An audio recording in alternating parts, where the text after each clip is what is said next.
여러분 안녕하세요. 더 나은 세상을 만들어가는 스픽스 정치본색의 조수진입니다. 29일에 나온 뉴스가 있어요. 윤석열 대통령에 대한 징계 취소 소송에 진 법무부 끝내 상고하지 않기로 했습니다. 3년 전 문재인 정부 추미애 법무부 장관은 당시 검찰총장이던 윤석열 대통령에게 판사 사찰 의혹과 감찰 방해 등의 이유로 정직 2개월의 징계를 내렸고요. 윤 대통령이 징계에 반발해서 소송을 냈었죠. 1심은 법무부 징계가 정당하다라고 봤지만 지난 12월 19일 항소심 법원은 징계 과정이 위법했다며 징계를 취소하라고 판결했습니다. 법무부는 이번에 상고를 안 하겠다는 입장을 내면서 2심 판결에 헌법, 법률, 명령, 규칙 위반 등의 상고 이유가 없다고 했습니다. 징계가 잘못됐다고 본인들이 인정한 거죠. 그럼 애초에 법무부는 징계를 왜 했다는 겁니까? 대통령에 관한 재판이고 1, 2심이 첨예하게 갈리고 있는데 적어도 대법원 판단까지 받아보는 게 당연한 것 아닙니까? 대통령이 된 원고에게는 더 이상 맞설 용기가 없는 것인지 대한민국 최고의 사법행정기관인 법무부가 상고를 포기해버린 이번 사건은 사법 역사에 부끄러움으로 기록될 겁니다. 1월 2일 정치본색 시작합니다.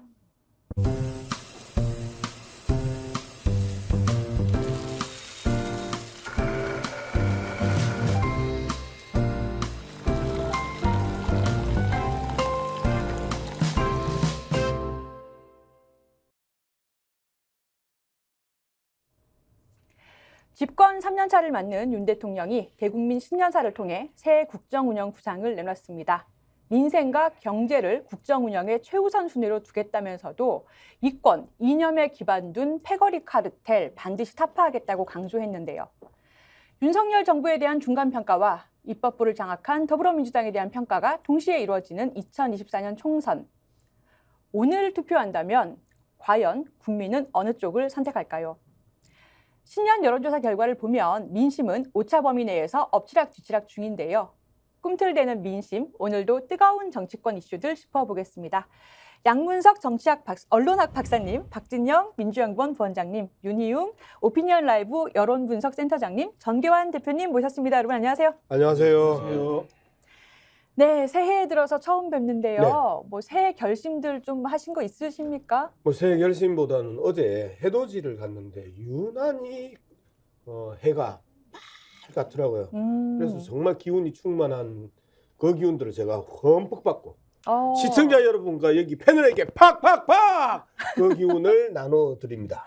아유 감사합니다. 예, 아유 저희 프로 올해 굉장히 잘 될 것 같은데요. 팍팍팍. 근데 저희가 그 기운 다 써도 되겠습니까? 아유 흘러 넘칩니다. 아니 대표님 뭐 새해 결심하신 거 있으세요? 저희 채널 100만 이제 뭐 올해 100만 이제 달성하기 위해서 시청자 여러분들과 함께 가야 하고요. 최선을 다하겠습니다. 지난 한 해 되돌아보니까요. 아쉬운 점이 너무 많아서 저는 이렇게 생각을 바꿨습니다. 작년에 했던 일 중에 가장 잘한 일이 뭐지? 그러니까 몇 가지가 있더라고요. 그래서 좋은 것 남기고 나쁜 기운 버리고 올해는 좋은 기운 살려서 정말 열심히 한번 달려가 보자. 늘 한결같이 초심을 잃지 않고 달려가겠습니다. 네, 아니 대표님 여기서 지금 신년사를 그래요? 기업 신년사를 예. 하셨는데 PD님 들으셨죠?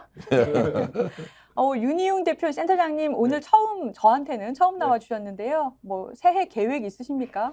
올해 총선 있어서 여기저기 이제 여론 분석 좀 요청들이 있을 것 같은데요. 좀 객관적인 시각으로 열심히 한번 해보려고 합니다. 또 큰일에 기여하시고 또 사업도 번창하시고 네. 예, 올해 굉장히 큰 사업들 많이 있으실 것 같으시네요. 네, 열심히 하겠습니다. 박진영 부원장님은 새해 뭐 결심하신 거 있으세요? 저는 뭐 윤석열 정권 퇴진과 대한민국 정상화의 한 길로 열심히 싸우겠습니다. 네. 잠깐 저는 뭐 이렇게 하는데 그럼 나는 뭐 본인은 같이 하시죠. 안 한 것처럼 이야기를. 같이 하던 대로 쭉 같이 하시죠. 예. 네. 대통령도 새해 결심 내놨잖아요. 신년사 발표를 어제 했습니다. 따뜻한 정부와 문제를 해결하는 정부 내세우면서 네. 신년사를 했는데요.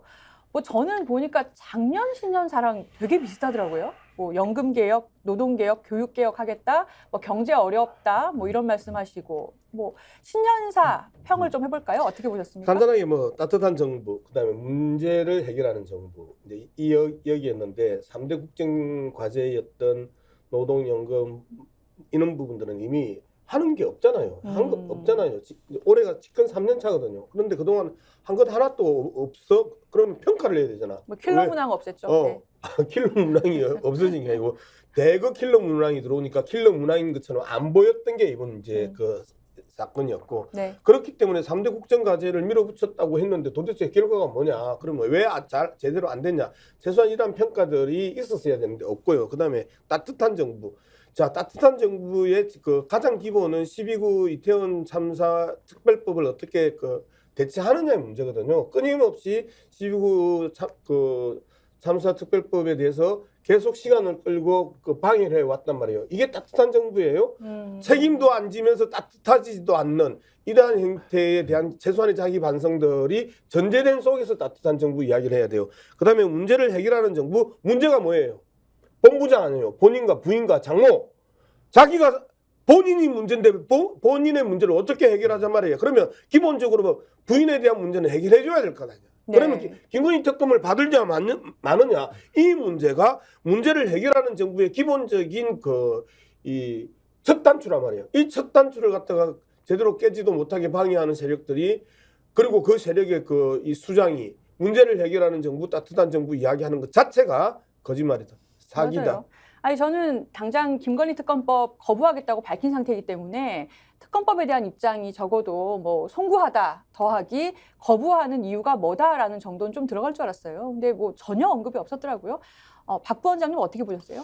말씀하신 것처럼 최소한의 염치도 갖추지 못한 거죠. 이제 우리 그런 경우 이제 철면피다. 뭐 이런 철면피다. 표현을 쓰는데요. 우리 한국이 어쨌든 이 동양적인 사고에 의하면은 염치와 이성, 철면피 이런 사람들은 국정을 운영하면 안 되는 거예요. 네. 사실 이 정권은 국정을 어떻게 운영하겠다는 계획 자체가 존재하지 않는 정권입니다. 정권을 유지하는 것이 정권의 목표인 정권. 이게 이제 본질이다 이런 생각이 들고요. 올 4월에 이제 총선이 있는데요. 우리가 보통 총선 때 정권 심판론을 이야기합니다. 그럼 심판은 뭐냐? 의석을 적게 주는 게 심판의 끝이냐라고 생각하면 안 되는 겁니다. 네. 의석을 적게 줌으로 인해 가지고 국정을 운영할 수 없는 상황이 된다면은 그만하라라고 제대로 이 정권을 마무리 시켜주는 것, 이것이 책임 정치고 사실은 대의민주주의가 작동하는 방식으로서 만들어져야 된다는 저는 생각을 가지고 있고요. 많은 사람들이 그런 이야기합니다. 퇴진 또는 탄핵, 뭐 헌정 중단 이런 이야기를 합니다만은 합법적 절차를 통해 가지고 탄핵이라든가 또는 개헌을 통해 가지고 임기 중단이라든가 이런 부분들이 만들어지는 것이 촛불혁명 이후 성숙해진 한국의 민주주의를 또 한 단계 발전시키는 방법이 아닌가. 그런 저는 구상들을 가지고 야당과 그리고 다수의 국민들이 그런 전략적 방향으로 함께 가는 것이 맞지 않겠나 그런 생각이 듭니다. 예, 박 부원장님 새해를 맞아서 더 큰 구상하고 나오신 것 같습니다. 윤희웅 센터장님 신년사 보셨죠? 뭐 예. 예년에 비해서 아니면 뭐 이례적인 통상적인 경우에 비해서 어땠습니까? 그래서 뭐 말씀하신 대로 지난해랑 비슷해서 좀 차분하게 이렇게 진행을 한 모습이었는데요. 지난번 이제 한동훈 비대위원장의 취임 이제 기자회견 때 보면은 많은 분들이 이제 전망을 하기를 겸손 모드로 나올 것인가 공세 모드로 나올 것인가 아니면 두 가지를 좀 섞을 것인가 이렇게 네. 예상들을 많이 해서 사실은 선택지 중에 예상 선택지 중에 일관되게 공세 모드로 할 것이라는 것은 대부분 없었는데 그것이 이제 선택되었던 것이거든요. 그러니까 굉장히 강경하게 공세 모드로 이제 나왔고 선거를 그렇게 치르겠다라고 했는데 이번에 대통령의 신년사에도 사실 그 흐름이 이제 같이 담겨 있는 것 같아요. 그러니까 뭐냐하면 이권 카르텔이라든가 이제 이건 야권 또 진보 성향층 진영을 타겟으로 한 이제 그런 발언들을 분명히 이제 규정을 하게 함으로써 이번 총선에서 어쨌든 공격적으로 야당 심판론의 흐름으로 가겠다라고 하는 의지를 대통령도 사실은 이제 얼핏 드러내게 되어서 네. 지금 한동훈 비대위원장과 이제 여당과 이제 이렇게 뭐 흐름을 이제 맞추고 있는 선상에서의 신년사였다 이렇게 좀 정치적으로는 해석될 수 있을 것 같습니다. 비대위원장과 흐름을 맞춘다. 저도 좀 그렇게 네. 느꼈습니다. 전 대표님 어떻게 보셨어요? 저는 이제 어떤 연설을 들으면 그분의 본심이 담겨 있느냐 또는 음. 진심이 있느냐 그것을 실천하겠느냐 이런 생각을 하지 않습니까? 노무현 대통령 같으면 어떤 신년사를 했을까? 지금 같은 상황을 본인이 만들어 놨다면 솔직함이 빠져 있었다. 진심인 것처럼 보이려고 노력했으나 그것이 전달되지 않았다고 생각하고 일단 사실관계에 대한 오인이 많고 두 번째는 여전히 우리 사회를 적대적 관계로 상대를 설정해 놓고 거기에서 내가 정치적 이익을 무엇을 얻을 것이냐 이런 데 대한 구상과 궁리가 상당히 많이 됐던 것 같아서 본심은 적대적 관계의 설정이고 겉모습은 뭔가 민생과 경제를 챙기는 것처럼 하지만 정말 바뀐 게 없구나. 무엇보다도 기자들의 질문을 받지도 대답하지도 않았습니다. 이유는 뭡니까? 그냥 나올 질문이 뻔하기 때문에 일방적으로 전달하고 끝내겠다는 거 아닙니까? 중간 정도 하거나 중간 이하를 하더라도 최악이 아니면 된다. 이런 것이 있기 때문에 어제 만약 윤석열 대통령의 신년사를 듣고 그래도 올해 기대해도 좋겠다라고 생각하시면 아마 그 국민은 10명 중에 3명 정도에 드는 30%일 테고 10명 중에 7명은 여전히 대통령이 바뀌지 않았다. 야, 나라 걱정 정말 큰일이다. 이렇게 결론을 냈을 것 같습니다. 네, 맞습니다. 적대적 관계 설정 얘기하셨는데요. 그 신년사에서 눈에 띄는 게 이권 이념에 기반 둔 패거리 카르텔 반드시 타파하겠다라고 한 부분이었어요. 카르텔이란 단어가 3번이나 나왔는데요. 화면 보시겠습니다. 정부는 출범한 이후 일관되게 이권 카르텔, 정부 보조금 부정 사용, 특정 산업의 독과점 폐해 등 부정과 불법을 혁파해 왔습니다. 올해도 국민의 자유를 확대하고 후생을 증진함과 아울러 공정한 사회를 만들기 위한 노력을 멈추지 않을 것입니다. 자기들만의 이권과 이념에 기반을 둔 패거리 카르텔을 반드시 타파하겠습니다. 모든 국민이 공정한 기회를 누리도록 할 것입니다. 부패한 패거리 카르텔과 싸우지 않고는 진정 국민을 위한 개혁이 불가능하기 때문입니다. 네, 부패한 패거리 카르텔과 싸우지 않고는 진정한 국민을 위한 개혁이 불가능하다. 이 카르텔이 주어는 또 없어요. 누구의 카르텔인가, 뭐 누구들의 카르텔인가. 근데 이게 굉장히 이념적인 말입니다. 패거리 카르텔 타파하겠다. 신년사에 어떤 단어가 몇 번 나오는가가 굉장히 중요한 의미를 지니는데 대통령의 연설문이라는 네. 것이 카르텔 3번 나왔어요. 이거 누구를 뭐라고 봐야 됩니까?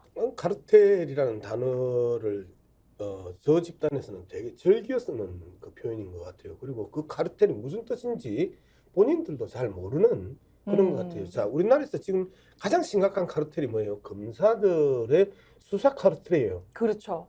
그죠?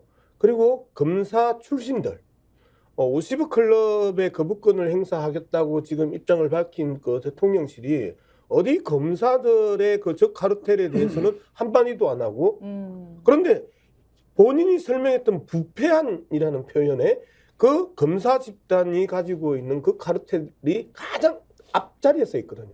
그런 측면에서 보면 저 이야기 자체 또한 자기가 무슨 이야기를 하고 있는지 모르고 외치는 공허한 목소리고 거짓말이다. 그리고 진짜 기가 찬 표현이 이거 아니에요.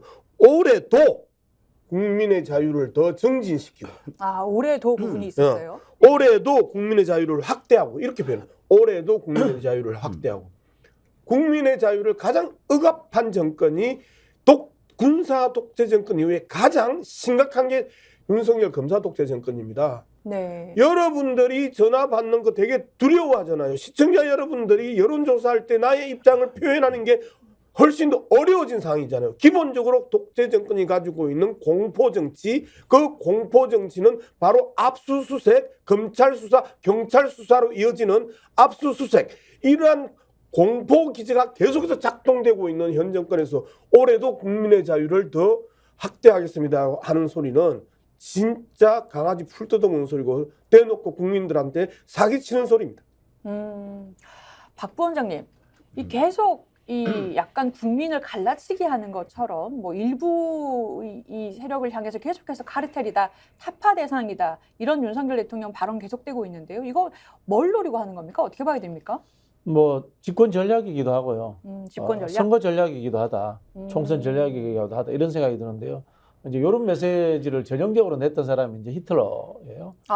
히틀러 같은 경우에 이제 늘 분리를 하지 않습니까? 우리 사회의 문제는 사회주의자들 때문에 생긴 거야. 우리 사회의 문제는 영미 자본주의와 그 앞잡이인 유대인들 때문에 생긴 거야. 원인자를 바깥에서 그렇죠. 찾는다. 똑같이 히틀러도 카르텔이라는 표현을 씁니다. 그래요? 카르텔이라는 표현을 씁니다. 아유, 그렇게 해서 소름 돋는데요. 상대방을 공격을 합니다. 그렇게 하고 내부 결속을 시키죠. 그렇게 하면서 일부 국민들에게 대해서 적대심을 불러일으켜서 내가 존재하는 이유를 정당성을 보장받는 거죠. 결국은 어떻게 합니까? 파국으로 치닫는 겁니다. 그리고 또 선거 전략의 측면에서 이렇게 함으로 인해서 중도층들, 무당파층들이 정치 혐오로 해서 떨어져 나가게 하는 거죠. 그래서 지난 대선과 똑같은 양극단의 지지층들을 대결 구도로 직결시키면 보수 지지층들이 많기 때문에 할만하다라는 그런 전략적 판단을 전체적으로 하고 있다. 그런 생각이 듭니다. 이제 보면 선거와 이제 맞춰진 측면도 이제 있어 보입니다. 사실은 네. 약간 아쉬운 것은 이제 대통령이니까 국민 전체의 대통령이니까 통합을 하고 보듬고 이제 분열되지 않도록 하는 것들, 이런 것들 가치와 지향을 보여주면 좋았을 텐데, 선거에서 이제 이런 우리가 흔히 프레임 많이 하는데, 프레임이라는 거 어쨌든 이렇게 현상을 바라보는 시각이잖아요. 선거에서 이제 FM들이 있습니다. 뭐냐 하면 어떤 선거에서 여러 정치 세력들이 있는데 한쪽은 기득권이고 한쪽은 혁신 세력이고 또 한쪽은 과거고 한쪽은 미래고 한쪽은 분열이고 한쪽은 통합이고 또 한쪽은 낡은 거고 한쪽은 새로운 거고, 그럼 좋은 것을 얻게 되는 이미지를 얻는 쪽이 선거에서 다소나마 이제 유리하게 되는 거예요. 그래서 네. 이제 항상 이렇게 프레임으로 규정을 하고 한쪽은 이렇고 우리는 이렇 좋은 것이다라고 규정을 하고 우린 좋은 쪽으로 상대는 나쁜 쪽으로 계속 규정을 하는 것입니다. 선거를 하는 것은 이게 규정을 하는 거예요. 그러니까 우리가 보면 초등학교 때 이런 장난 해보셨는지 모르겠어요. 집에 가면 등에 뭐 이렇게 쪽지가 붙어 있어요.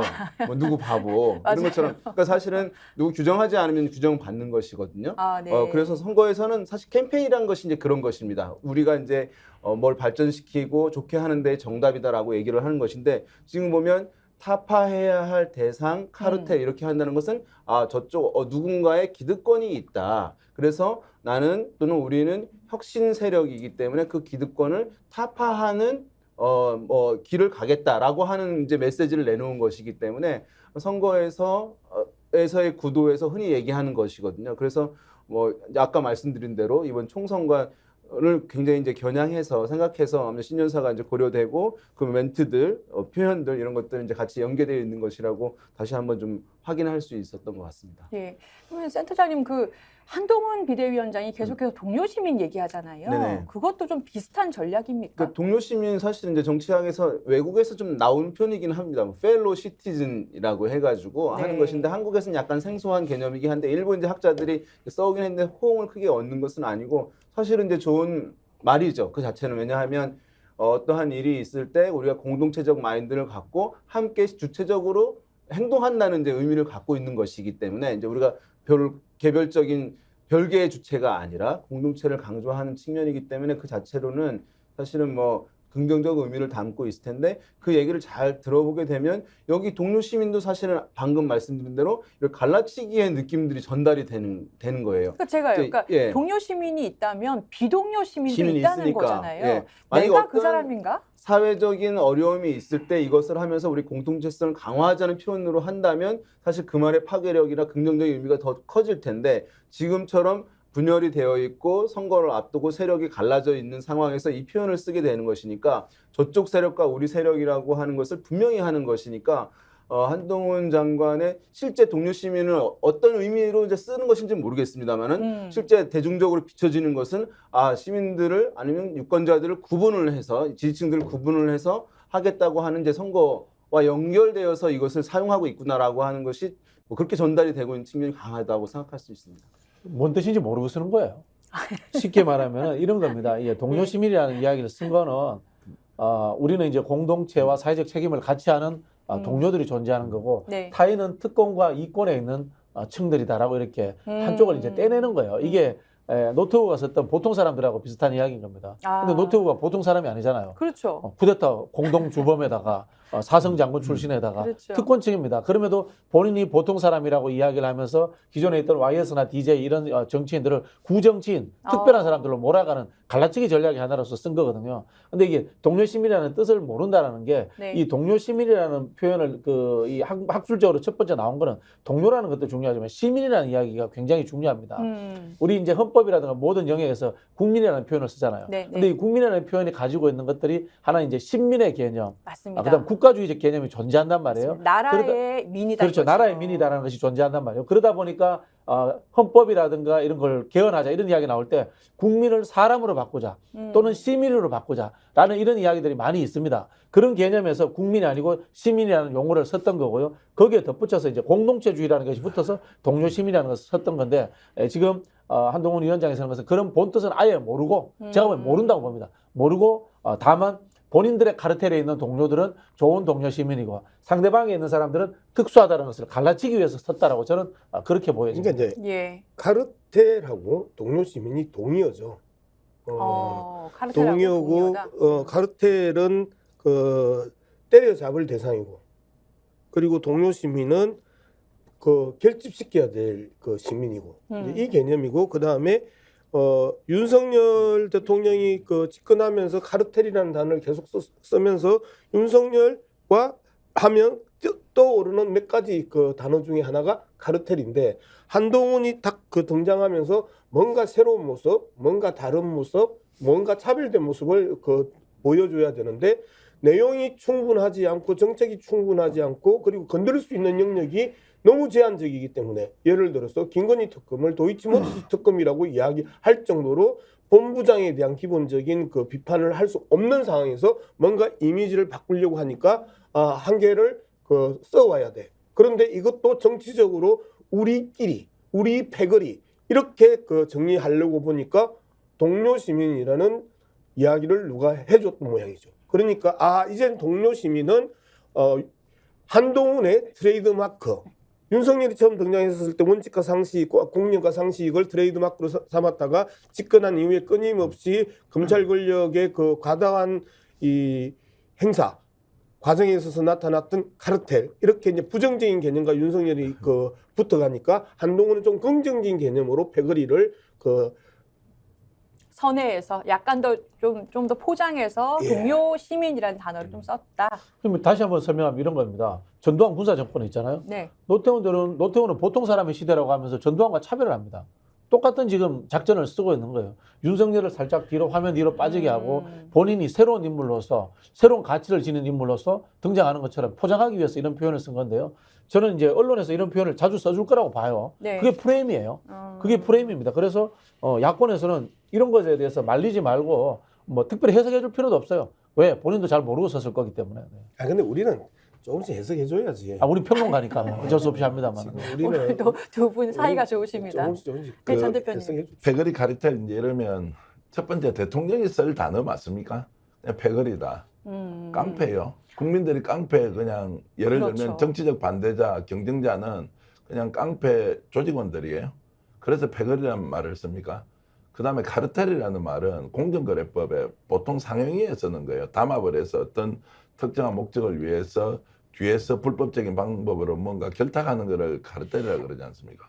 그렇습니까? 지금 우리 사회가 안고 있는 기득권의 횡포 또는 문제점이라는 것이 결국 법적 제도적 장치 안에서 국회는 국회대로 카르텔, 기득권 구조 있지 않습니까? 행정부는 기득권 없습니까? 철밥통들, 고위직 공무원들 퇴직하자마자 산악인이나 다 진짜 들어가가지고 저끼리 해쳐먹지 않습니까?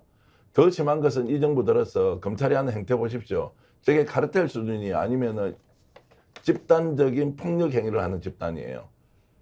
대통령실은 어떻습니까? 김건희 여사는 그러면 널름널름 명품백 받아 먹습니다.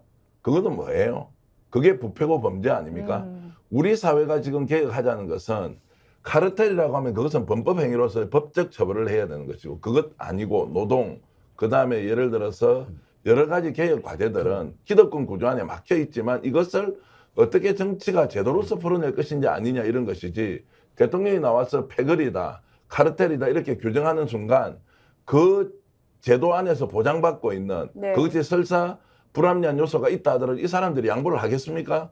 그래서 사회적 대타협이라는 얘기를 하는 거고 무엇보다도 대통령은 그런 부분에서 우리 사회가 안고 있는 문제를 어떻게 구조적으로 혁파할 것인지 대타협을 통해서 뭔가 사회적 합의를 도출해야 되는 의무를 가진 사람이에요. 그렇죠. 만약 이분이 이 나라의 진짜 주인 같으면 이렇게 하겠습니까? 국민들 다 끌고 가야 되고 그 안에 각기 이해관계가 다 다릅니다. 그 다른 목소리를 어떻게 조율하고 합의시켜서 미래의 대한민국을 건설할 것이냐. 이러면은 안아도 될까 말까 한 것을 신년사에서 패거리다, 카르텔이다 맞아요. 이렇게 하는 이것을 어떻게 진심 어린 대통령의 신년사라고 할 수 있느냐 이렇게 말씀드릴 수밖에 없습니다. 지금까지 정기안의 정치 특강이었습니다. 아, 강의님 죄송합니다. 아니 전 대표님 출마하셔도 될 것 같습니다. 아이고 죄송합니다. 예, 부상을 출마자에게. 현실화를 시키셔야 예. 될 것 같습니다. 대구에. 맞습니다. 아니 양 박사님 그 신년사 마친 뒤에요. 예. 대통령께서 기자실 방문하셔가지고 김치찌개 먹자고 하셨다고 그래요. 그러니까 올해도 김치찌개 같이 먹으며 여러분과 시간을 가질 수 있도록 하겠다. 올해 더 힘내자 이렇게 얘기하셨다는데 기자들이 바라는 거 사실 김치찌개 아니고 기자회견 아니에요? 예. 말 그대로 신년사를 하고 나면 그 기본적으로 이 기자들하고 오고 가는 질문들과 답변들을 하면서 이제 그 국정의 그 구상들을 설명해 주는 자리잖아요. 그렇죠. 이제 그런데 신년사 발표하고 바로 들어가 버렸잖아요. 그리고 이제 기자실 들려가지고 올해도 김치찌개는 이것도 도짜도 웃겨. 여전히 그러면 작년에는 했냐? 용산 가가지고 처음에 뭐 이 도 스태핑인가 대도 안 맞아요. 하는지 예. 몇 번 하다가 그 몇 번 욕도 먹고 그리고 그 2022년 11월 이후로 안 하고 있죠. 소통을 잘라버린 거잖아요. 대통령실 옮긴 이유가 그 소통하겠다고 옮겨가지고 소통을 잘라버렸단 말이에요. 맞아요. 그렇기도 예. 했죠. 그런 이후에 기자회견 한 번도 안 했죠. 그리고 짜고 치는 그 고수톱으로 한 번 하다가 또 그것도 짜고 쳤다고 들켜가지고 난리가 났었죠.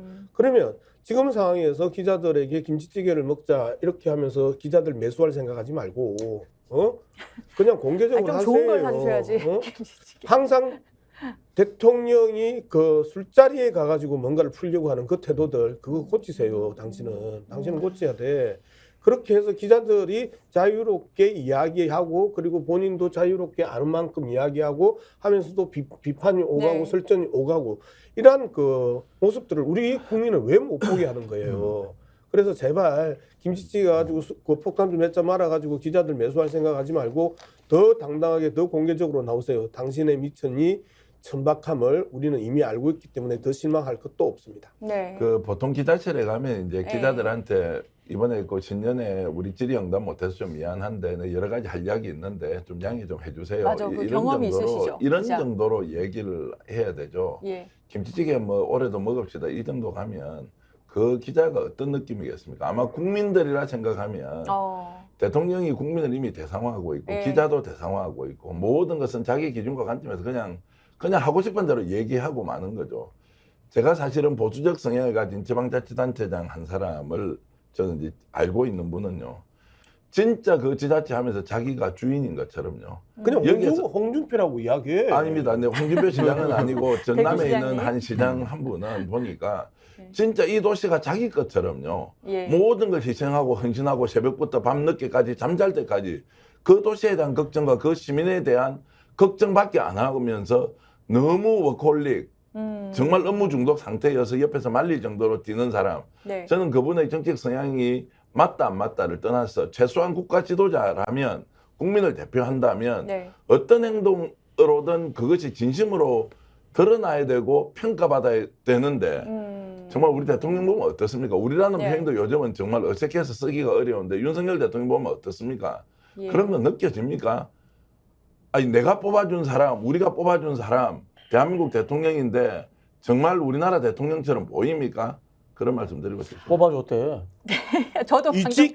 있지? 찍으셨나요? 정기한 있지? 그러니까 이직이든 이직이든 영상으로 그것은 남았습니다. 묻지 마시고요. 제가 말씀드린 것은 누구든 선출되면 우리 대통령이고 우리나라 대통령으로서 감싸시는 건가요? 아니 감사하는 것보다는 이제 그런 공적 의식을 가지고 대통령이 정말로 국민에게 모범과 헌신을 보여야 하는데 그렇냐고요. 정말 너무 아니어서 제가 이렇게 비판하는 예, 겁니다. 윤희용 센터장님, 네. 그 기자회견 관련해서요. 예. 이제 신년에 원래 매번 다들 기자회견 하시잖아요. 근데 윤 대통령께서 취임 후 100일 기념 기자회견 한 뒤에 안 하고 있는데 뭐가 걸려서 못 하는 건가요? 안 하는 건가요? 이제 뭐 하면 이제 부정적 효과가 크기 때문에 아마 선택을 이제 한 것이라고 생각할 텐데요. 근데 도어 부정적 효과. 스토핑을 해서 사실 처음에는 이제 뭐 의도는 강하게 가지고 있었고 자신감이 상당히 높았다고 생각이 듭니다. 기존의 대통령들과 다르게 적극적으로 어쨌든 스킨십을 하게 되면 소통을 하게 되고 그러면 다른 이제 시민들과 이제 우적으로 격의 없이 얘기를 잘하는 소통 대통령이라고 하는 인식을 얻을 것이라고 하는 생각을 이제 막연하게 가졌던 것 같아요. 하지만 너무나 이제 국가 정책이라는 것들이 첨예하게 있는 것이고 정치적 사안들이 있는 상황이니까 거기서 말 한마디 표현 하나에 따라 가지고 또 다른 이제 사회적 갈등을 촉발하고 그것이 대통령의 부정적인 인식으로 바뀌고 그것이 국정 운영에 부담이 되는 현상들이 사실은 쉽게 나타날 수밖에 없는 것인데 그것을 이제 굉장히 쉽게 선택을 했는데 멈춘 것도 아마 제가 봤을 때는 윤석열 대통령이 이제 개인적인 마음에서 멈추지는 않았다고 생각되고 주변 참모진에서 이제 강력하게 요청을 건의를 해서 아마 받아들인 것이라고 생각할 수 있을 텐데요.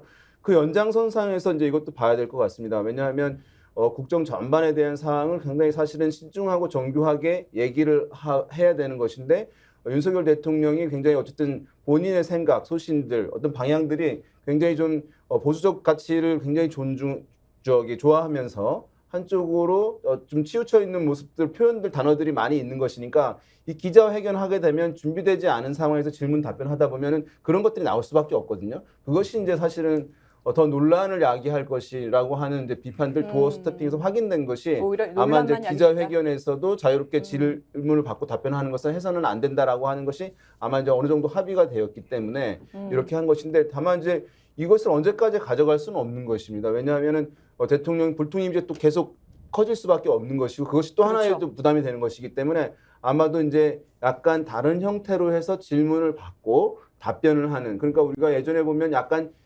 세팅이 된 형태로 질문자가 있고 질문 내용들을 좀 파악을 하고 답변 내용을 좀 알아서 얘기하고 하는 정도의 흐름들은 아마 좀 기획을 뭐 하지 않을까 그렇게 해서 그런 것들로 선보이지 않을까 생각됩니다. 예, 안 그래도 그 동아일보에서 신년 기자회견 해야 이렇게 아예 사설을 내기도 했고 그 뭐 나중에 국민들을 모셔놓고 민생 토론회 형식으로 업무 보고를 하겠다. 신년 대통령 업무 보고 뭐 그런 식으로 하겠다. 뭐 이런 얘기도 했더라고요.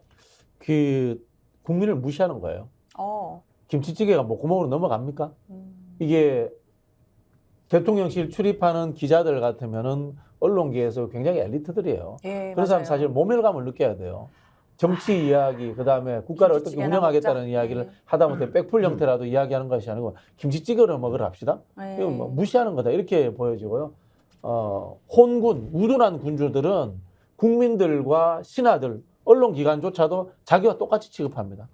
연산군이 사관원과 홍문관을 폐지했다라고 제가 알고 있어요. 정확하게는 제가 역사가 아니라서 모르겠는데 똑같은 짓을 하고 있는 겁니다. 그런 게 필요 없는 거예요. 이게 언제적 습성이 가면은 검찰 때 습성이에요. 검찰이 어떤 자리입니까? 주요 수사 정보라는 것을 본인들만 가지고 있으니까 네. 수사 정보 내용을 가지고 기자들한테 선택적으로 줄 수 있는 겁니다. 왜? 나는 모든 정보를 가지고 심판하는 자리에 있는 위대한 사람이니까. 저는 그 사고의 특권의 사고를 그대로 똑같이 대통령이 되어서도 국민들과 언론을 통해서 그런 자신의 언론관, 대국민관을 내비치고 있는 거다. 그런 생각이 듭니다. 네. 시간이 지나면 지날수록 네, 기자회견은 더더욱 힘들어집니다. 왜 그러냐면요. 그렇게 보세요. 그 대통령이 되자마자 그 도스팅 할 때까지는 자기가 저지른 일들이 크게 없었어요. 그래서 남 탓하면 되고 전 정부 탓하면 되고 야당 탓하면 되는데 이제는 3년차 들어오면서 이제는 성과를 보여줘야 되는데. 본인이 저질러 놨던 일들이 많아요.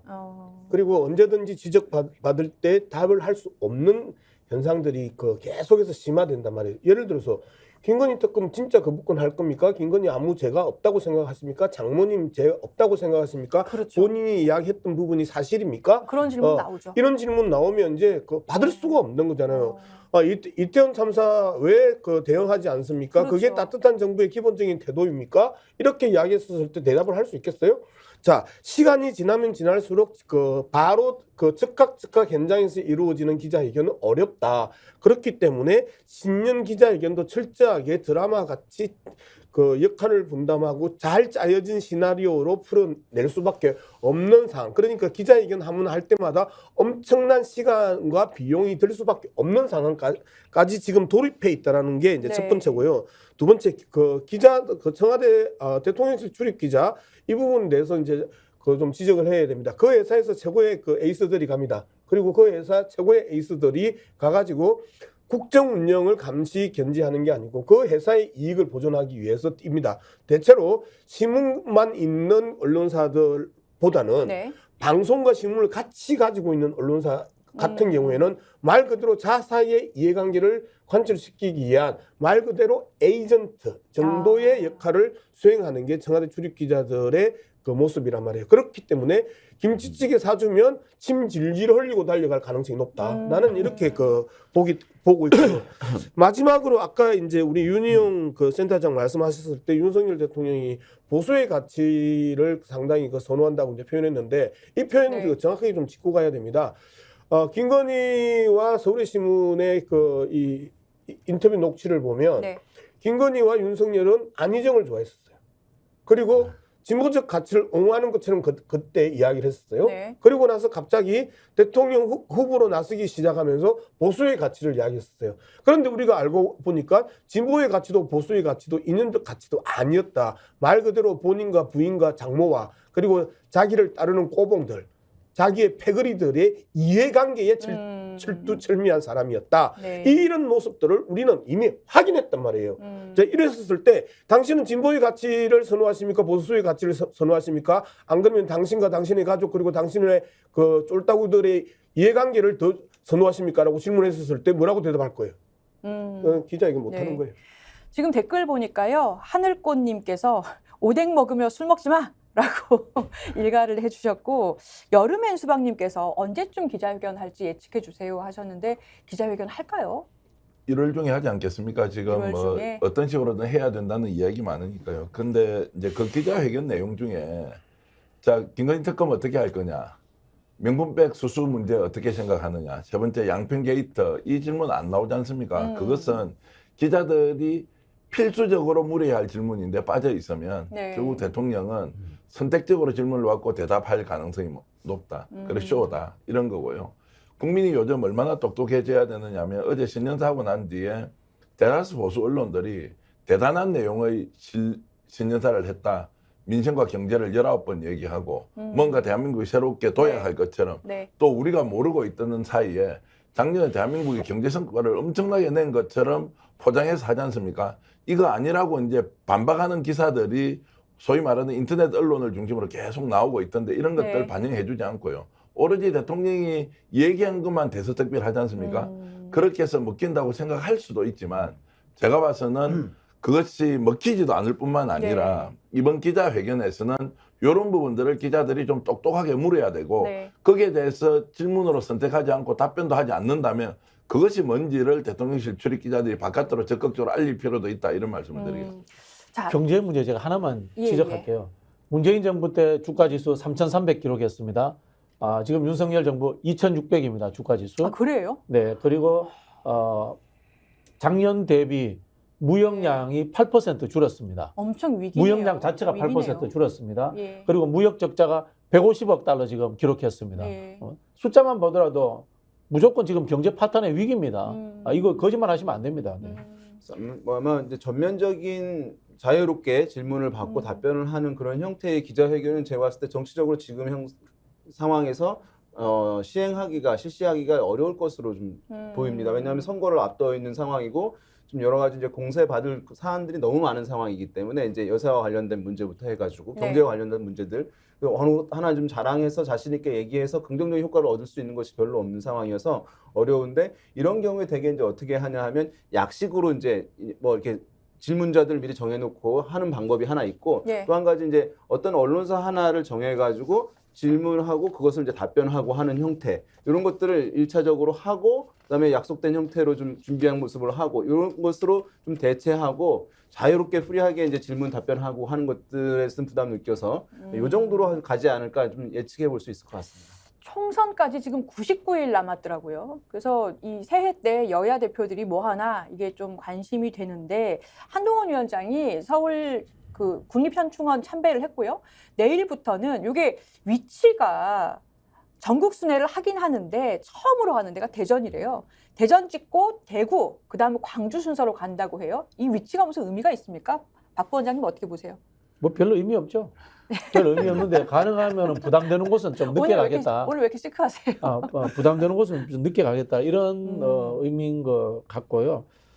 우리는 이제 한동훈 비대위원장에 대해서 민주당이 하나 빠뜨린 게 있어요. 네. 과연 한동훈 비대위원장이 들어오는 과정 자체가 민주적 정당성이 존재하는가라는 부분이에요.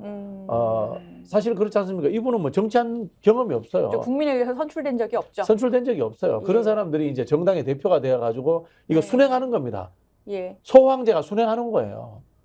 전두환이 노태우를 찍어가지고 내무부 장관 시키고 네. 당대표 시키잖아요. 똑같은 거예요. 윤석열이 찍어가지고 법무부 장관 시키고 당대표 시키는 거예요.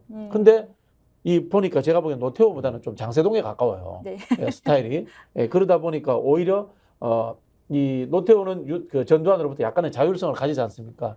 이분은 자율성을 가지지 못하고 김건희 특검을 막기 위해서 그냥 비대위원장 된 거예요.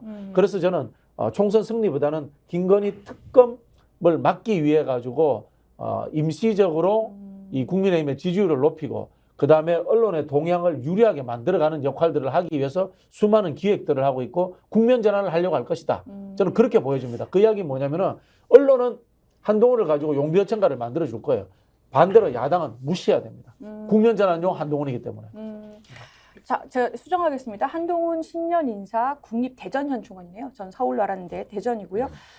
예, 제가 좀 보탤게요. 예, 대전부터 가는 게 뭐 그만큼 충청권이 중요하다 이런 건가요? 댓글에 네, 여름엔 수박님, 대전이 만만하냐, 마음 하나님, 강주는 제발 오지 마라. 이제 이렇게 이제 댓글. 오늘 여름엔 수박님 아주 멘트가 좋으십니다. 제가 지난번에 그 한동훈이 그 비대위원장이 됐었을 때 그런 이야기를 했었어요. 비대위원들을 누구 뽑느냐가 그 당 운영에 있어서의 기본적인 방향을 가늠할 수 있다. 그다음에 대통령이 장관을 누구를 그 찍느냐에 따라서 국정 운영의 방향을 에 대한 기본적인 메시지를 준다. 즉 인사가 방향의 메시지다. 이게 이제 기본적인 예. 정치 분석의 틀이었단 말이에요. 그렇죠. 그런데 윤석열 들어오고 나서 인선이 이후 국정 운영의 그 이 방향타를 가늠할 수 있는 척도가 안 되더라. 그냥 지난 사람 뽑으니까. 어차피 측근 나오니까. 예. 그런데 한동훈이 비대위원을 뽑았는데 비대위원을 통해서 우리가 당 운영을 어떻게 할 것이다라고 하는 예상과 그 다음에 그 이 방향을 가늠할 수 없게 됐단 말이에요. 비대위원도. 그러면 이들이 가지고 있는 메시지의 전달 방법에 대해서 입으로만 이야기를 하지 동선, 즉 대전을 가냐, 광주를 가냐, 대구를 가냐 이 동선조차도 이제는 메시지로서의 의미를 상실해버린 거예요. 그래서 저들이 일반적으로 우리 정치의 기본적인 그 이 평가 분석 틀이었던 인선과 동선이 가지고 있는 정치적 의미와 그 정치적 의미로 이후의 행보를 예측하고 그 다음에 어떻게 국정을 끌고 가고 당정을 끌고 가고 이런 것들을 예측하는 데 있어서의 틀들을 깨버렸기 때문에 메시지가 말 그대로 저들은 엿장수 마음대로인데 그 엿장수는 자기가 좋아하는 박자만 칩니다. 그리고 좋아하는 박자들은 우리가 영어로 이야기하면 패거리, 그리고 한동훈 이야기로 하면 동료 시민, 그리고 영어로 이야기하면 카르텔, 한동훈 이야기하는 동료 시민, 우리는 그거를 패거리라고 이야기합니다. 내일 유시민 작가님 나오시는데요. 오늘 다른 의미이긴 하지만 시민이 굉장히 많이 나옵니다. 예. 내일 아침 9시에 유시민 작가님 나오십니다. 시민 좋은 말이에요. 원래는 좋은 말이에요. 네. 굉장히 좋은 말이에요. 윤희용 센터장님, 네. 그 이재명 대표 행보들 좀 여쭤볼게요. 네. 그 김대중 노무현 두 전직 대통령 묘역 참배를 했고요. 그리고 오늘은 부산에 간다 그래요? 그러니까 네. 가덕도 신공항 부지 방문한 뒤에 평산마을로 가서 문재인 전 대통령 예방한다고 하는데요. 네. 이재명 대표가 부산 신공항 부지 방문하는 것 이게 무슨 의미가 있을까요? 일단은 뭐 정치적으로 선거를 또 이것도 염두에 두고 하는 것인데 영남 지역에서 어쨌든 승패를 결정짓는 전체 선거의 승패를 결정짓는 것은 수도권 물론 가장 이제 비중이 많으니까 영향을 주겠습니다만은 미묘하게는 영남 지역에서 PK 지역에서 보수 정당이 어느 정도 방어를 하고 민주당 등 진보 정당이 어느 정도 획득을 하느냐가 사실 전체 결과에서 또 하나 이제 승패를 가늠하는 장소가 PK 지역이거든요. 부산, 그렇죠. 경남. 그래서 이제 선거에서는 항상 제일 중요한 지역일 수밖에 없는 것이 이제 PK 지역이라고 할 수 있겠고, 되게 보면 지금도 정당 지지율 같은 경우를 보면은 차이가 이제 제법 있어요. 보수 정당이 이제 높은 거죠. 하지만 선거에 대한 기류를 물어보는 우리가 선거 프레임에서 정부 여당 정권에 대한 심판론에 대한 동의라든가 아니면 이제 국정 안정에 대한 기류라든가 물어봤을 때는 사실 그럴 때는 기류가 거의 없어지는 흐름들 나타납니다. 그래서 아마 선거에서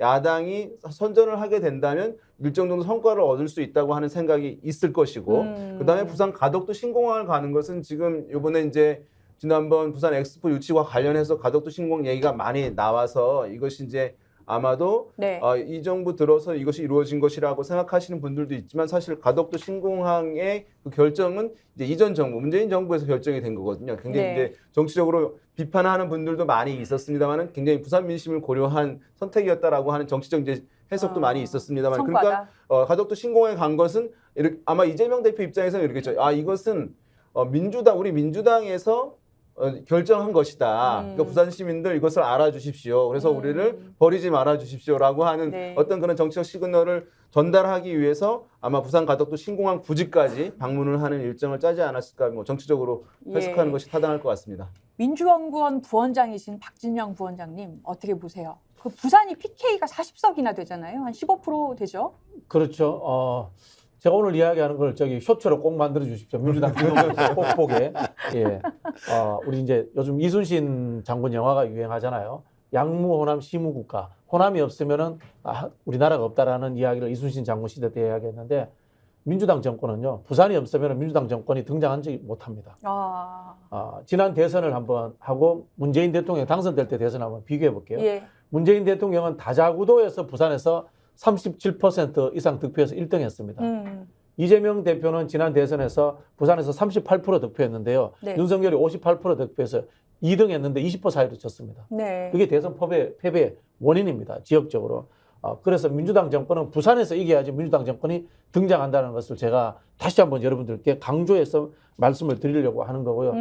지금 부산 민심이 흔들리고 있습니다. 엑스포 유치 실패로 국민의힘에서 그래요? 지지율이 떠나고 있습니다만은 그걸 민주당이 쓸어 담지를 못하고 있습니다. 이 쓸어 담는 방법은 몇 가지가 있을 수 있습니다만, 첫 번째는 부산에 기반한 대권 주자가 있어야 되고요. 네. 노무현, 문재인 같은. 그리고 두 번째는 부산 같은 데는 국책 사업을 좋아합니다.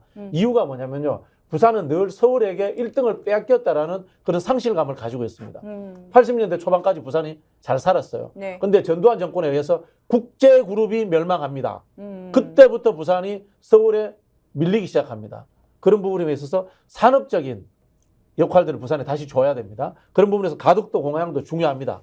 그러나 제가 봤을 때는 플러스 알파를 줘야 됩니다.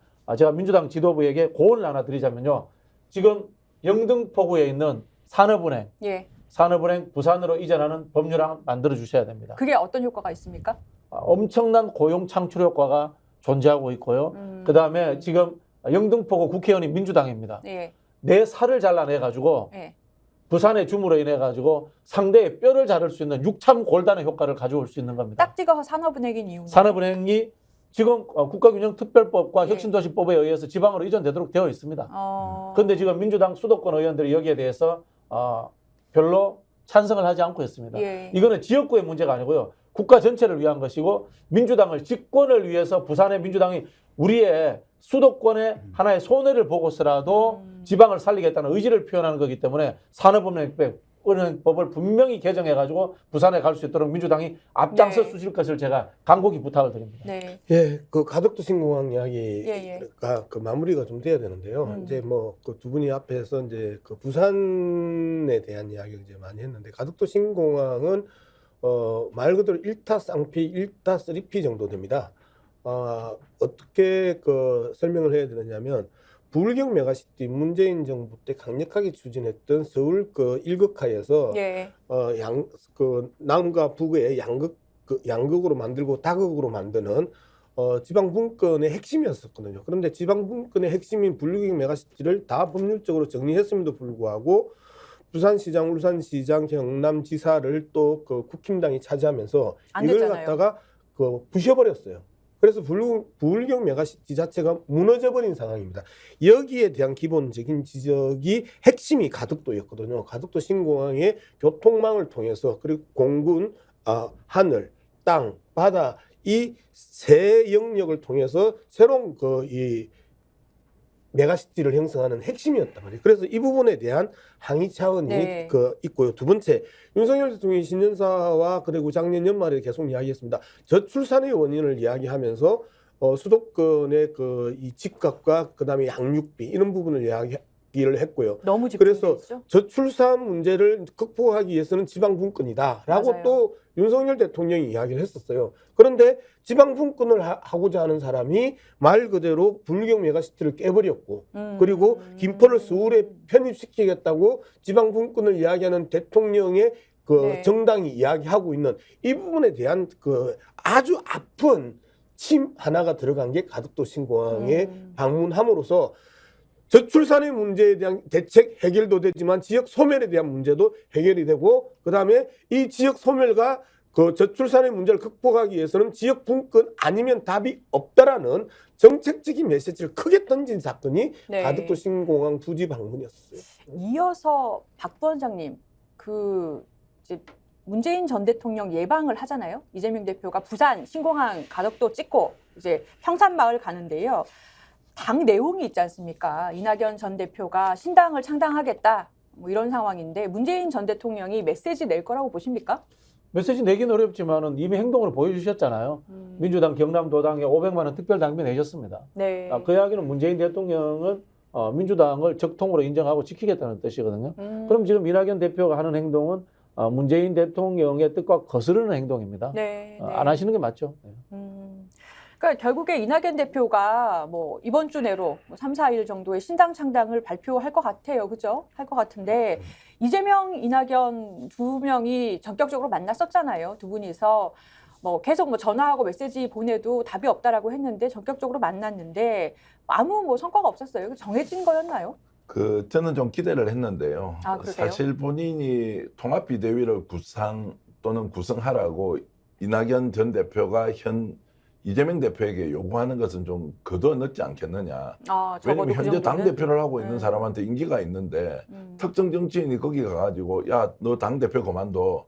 그리고 지난번에 내하고 당신하고 경쟁했는데 통합비대위 구성하자. 통합선대위 구성하자. 네. 이게 일단 말이 안 되지 않습니까? 예. 이제 그럼에도 불구하고 저는 지금 이 상황은 이재명 대표가 어떻게 풀어나가느냐. 본인의 정치력이 이제 시험대에 올라있다 이렇게 저는 보고요. 이번에 이제 문재인 대통령하고 저렇게 가지 않습니까? 만나지 않습니까? 네. 그러면 이런 이야기 해야 되죠. 당 통합 제가 잘 못 이끌어서 대통령님 죄송합니다. 어떤 식으로 통합 좀 이루어낼 테니까 옆에서 도와주십시오라고 하면서 본인이 당 대표이기 때문에 숙명제로 가져야 되는 책임감 같은 거를 네. 어쨌든 결과적으로 하지 못했던 거는 본인을 위해서가 아니라 국민을 위해서라도 그 이야기는 해야 한다. 민주당을 지지하는 사람을 위해서라도 통합의 과제를 저 때문에 잘 못하고 있는데 정말 죄송합니다. 이거 좀 전직 대통령으로 좀 도와주십시오. 이런 이야기 해야 될 것 같고요. 두 번째는 문재인 대통령이 지금 현재 박진영 부원장 말씀대로 하면 500만 원의 특별 당비를 냈기 때문에 본인이 역할을 했다. 이게 아니고요. 예. 어찌됐든 지금 문재인 대통령이 윤석열 대통령 만들었던 분이지 않습니까? 결과적으로 네. 거기에 대해서 단 한마디도 지금 메시지가 없습니다. 그럼 총선을 앞두고 국민들이 이렇게 실험에 빠져 있을 때 네. 전직 대통령으로서 그 당시에 검찰총장을 임명했고 지금도 예. 사실은 국정 운영을 사실상 농단 사태로 만든 현 대통령에 대해서 아무 소리 안 하고 넘어가는 것이 전직 대통령이 해야 되는 정말 정치적 발언의 마지노선이냐, 저는 그거 아니라고 보고요. 아닌 것은 아니라고 얘기해야 되고, 그리고 문재인 대통령이 노무현 대통령 같으면 이런 부분에서 어떻게 했겠느냐라는 네. 생각을 하면서 정확하게 정치적 메시지를 낼 필요가 있다고 저는 봅니다. 대통령의 개인 성품도 좀 차이가 있으시지 않겠습니까? 그런 걸 언급하실 성품은 또 아니시잖아요. 근데 그 성품 때문에 이렇게 된 거 잘 모르시겠습니까? 우리가 예를 들어서 문재인 전 대통령에 대해서 인간적으로 인권 변호사로서 특별한 마음을 가진 분이라고 잘 알고 있지만 국정 운영 전반에 대해서 정말로 국민들이 크게 박수를 보낼 만큼 잘했느냐? 네. 이거 아닌 거 아니라고 얘기를 못하면 맞습니다. 어떻게 민주당이 새롭게 태어나서 수권 능력을 가지고 정권을 만들어 갈 것이냐 이런 부분에 대해서 저는 엄중하게 얘기할 건 얘기해야 근데 한다고 전 봅니다. 대표, 예. 예. 우리 앵커한테 왜 눈을 부라리고 그래? 아니, 갑자기 그런 흥분해서 질문도 제가. 못해? 아니, 우리 앵커한테 왜 큰 소리를 치고 눈을 부라리고 그래? 저는 갑자기 왜 꽁트를 하세요? 우리가 전체적으로 예. 너무 무거워. 아, 예. 무거운데 어찌됐든 눈은 제가 더 큽니다. 대표님보다. 할 말 좀 했으면 좋겠어요. 아니 맞는 말씀이시고요. 윤희용 센터장님께 제가 나오시면 꼭 여쭤보고 싶었던 게 있는데 요새 윤석열 대통령이 자꾸 박 전 대통령 만나요. 박근혜 대통령. 그러니까 10월에도 만났고 11월에도 만났고 이틀 전에 그 용산으로 불러서 관저에서 점심 드셨더라고요.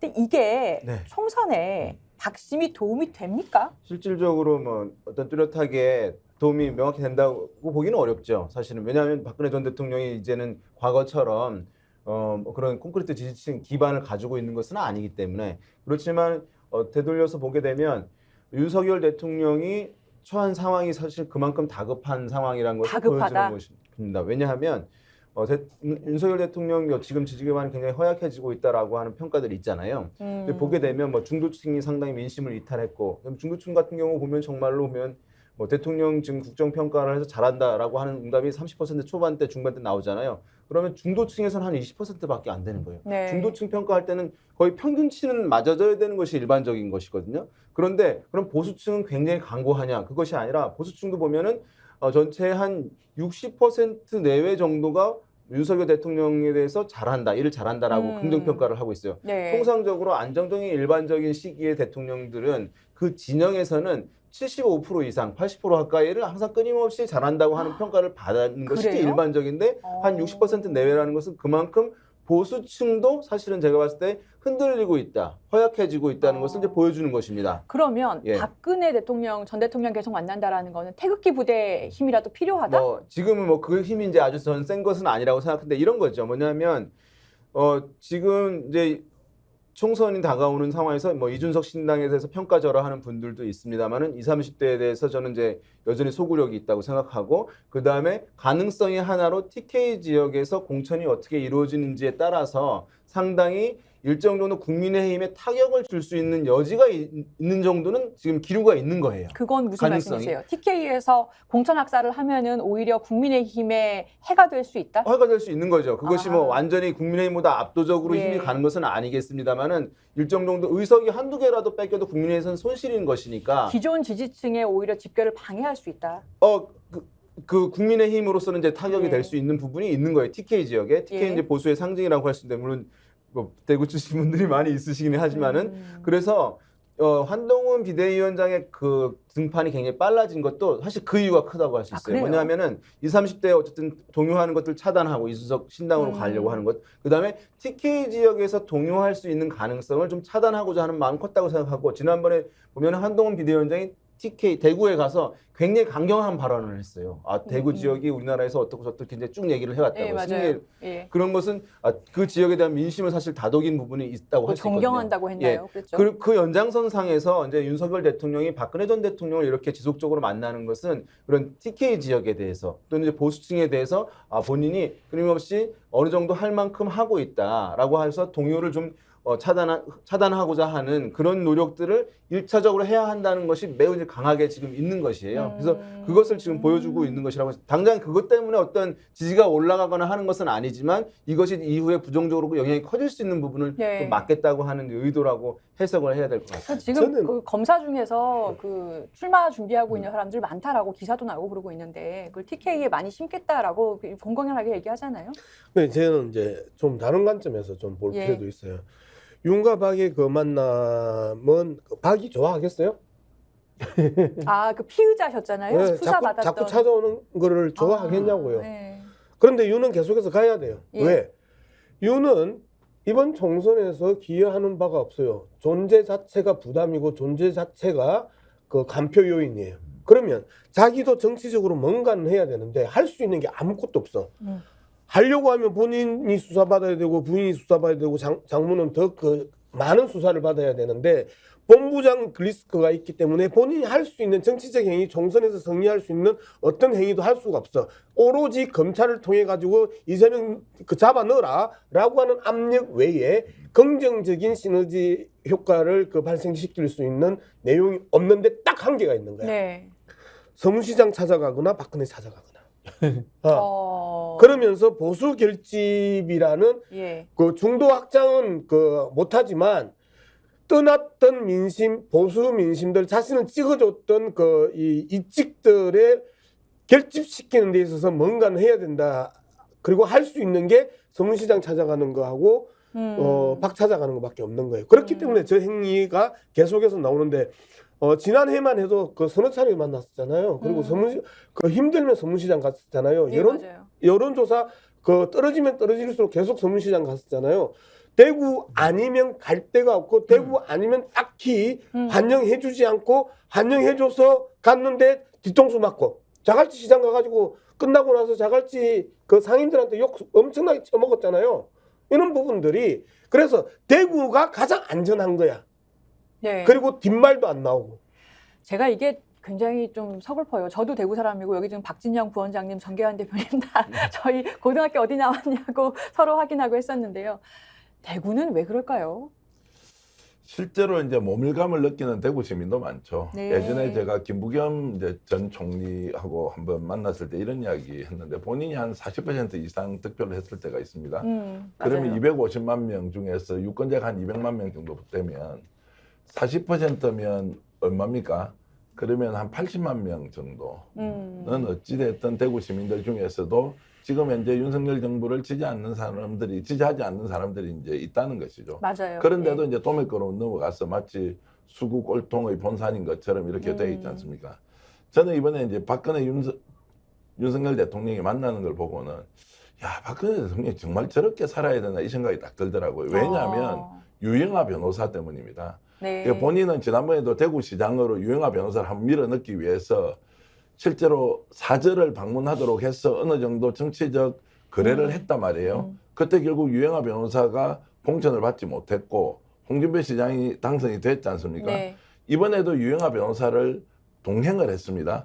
그 이유는 뭡니까? 일단 지금 어려운 국민의 윤석열 대통령 내가 돕는 형식을 취할 테니까 내 사람 한 사람 확실히 달서갑에 공천 좀 줄 수 있겠느냐 없겠느냐 또 그런 라는 또 추적을 네. 충분히 하도록 정치적 행위를 한 거죠. 네. 그럼 유영하 변호사가 따라가지 않거나 따라갔단 말이에요. 거기서 이분이 지금 달수구에서 나오겠다고 지금 하고 있는 걸로 보면 이 국면에서도 결국에는 정치적으로 뭔가 딜을 하고 있는 거 아니냐라는 네. 인상을 지울 수 없어서 도대체 저 두 분이 만나서 얻은 게 뭐가 있지? 그러면 필요한 거는 주고받기 하는 것이야? 네. 이렇게 하기에는 너무나 정치적으로 무게가 큰 두 사람이 만난 것 아니냐 이런 생각이 들어서 아쉬움이 많았습니다. 네. 자, 신년 여론조사 굉장히 많이 나오고 있어요. 이게 뭐 바로 내일 국회의원을 뽑는다면 어느 정당에 투표할지 이렇게 물어봤는데 여러 곳에서 했습니다. 쏟아지다시피 했는데 정말 다른 결과들이 여러 곳에서 나왔거든요. 경향신문 여론조사를 보면 당장 내일 국회의원을 뽑는다면 어느 당에 투표하겠는가라는 질문에 대해서 민주당에 투표하겠다라는 답변이 39%, 국민의힘에 투표하겠다는 답변이 34%였는데요. 중앙일보 조사에서는 국민의힘이 39%, 민주당이 34%로 경향신문과 정반대 결과가 나왔어요. 한국일보 조사에서는 민주당이 29%, 국민의힘이 25%. 모두 오차 범위 내이긴 합니다. 중앙일보에서 조사할 때 정부를 견제해야 되냐, 지원해야 되냐도 같이 물어봤는데 정부 지원론, 견제론이 각각 39%, 54%로 역전됐고요.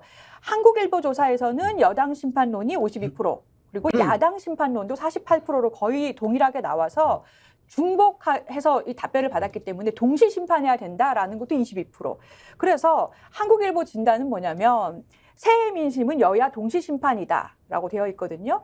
윤희용 센터장님, 이 네. 결과 보면 이게 어느 쪽이 좀 더 우세하다라고 볼 수 있습니까? 어떻게 봐야 됩니까? 네, 일단 아까 이제 그래프에서 중앙일보 조사에 뭐 39%, 34% 나온 것은 지금 현재의 정당 지지율이고요. 아, 중앙일보에. 아, 예, 그래서 거기서도 이제 보면은 선거 때 투표한다면 어느 정당에 투표하겠냐고 물었을 때는 41%가 민주당, 네. 38%가 국민의힘 나왔어요. 그러니까 전반적으로 사실은 되게 약간 어떻게 보면은 어디가 높고 낮은 것을 그래프상으로 보니까 많이 좀 조사 기관이나 언론사마다 다르다라고 생각하실 수 있습니다만은 뭐 되게 오차범위 내에서 이제 합리적으로 나온 측면이 이제 있다고 할 수 있을 텐데요.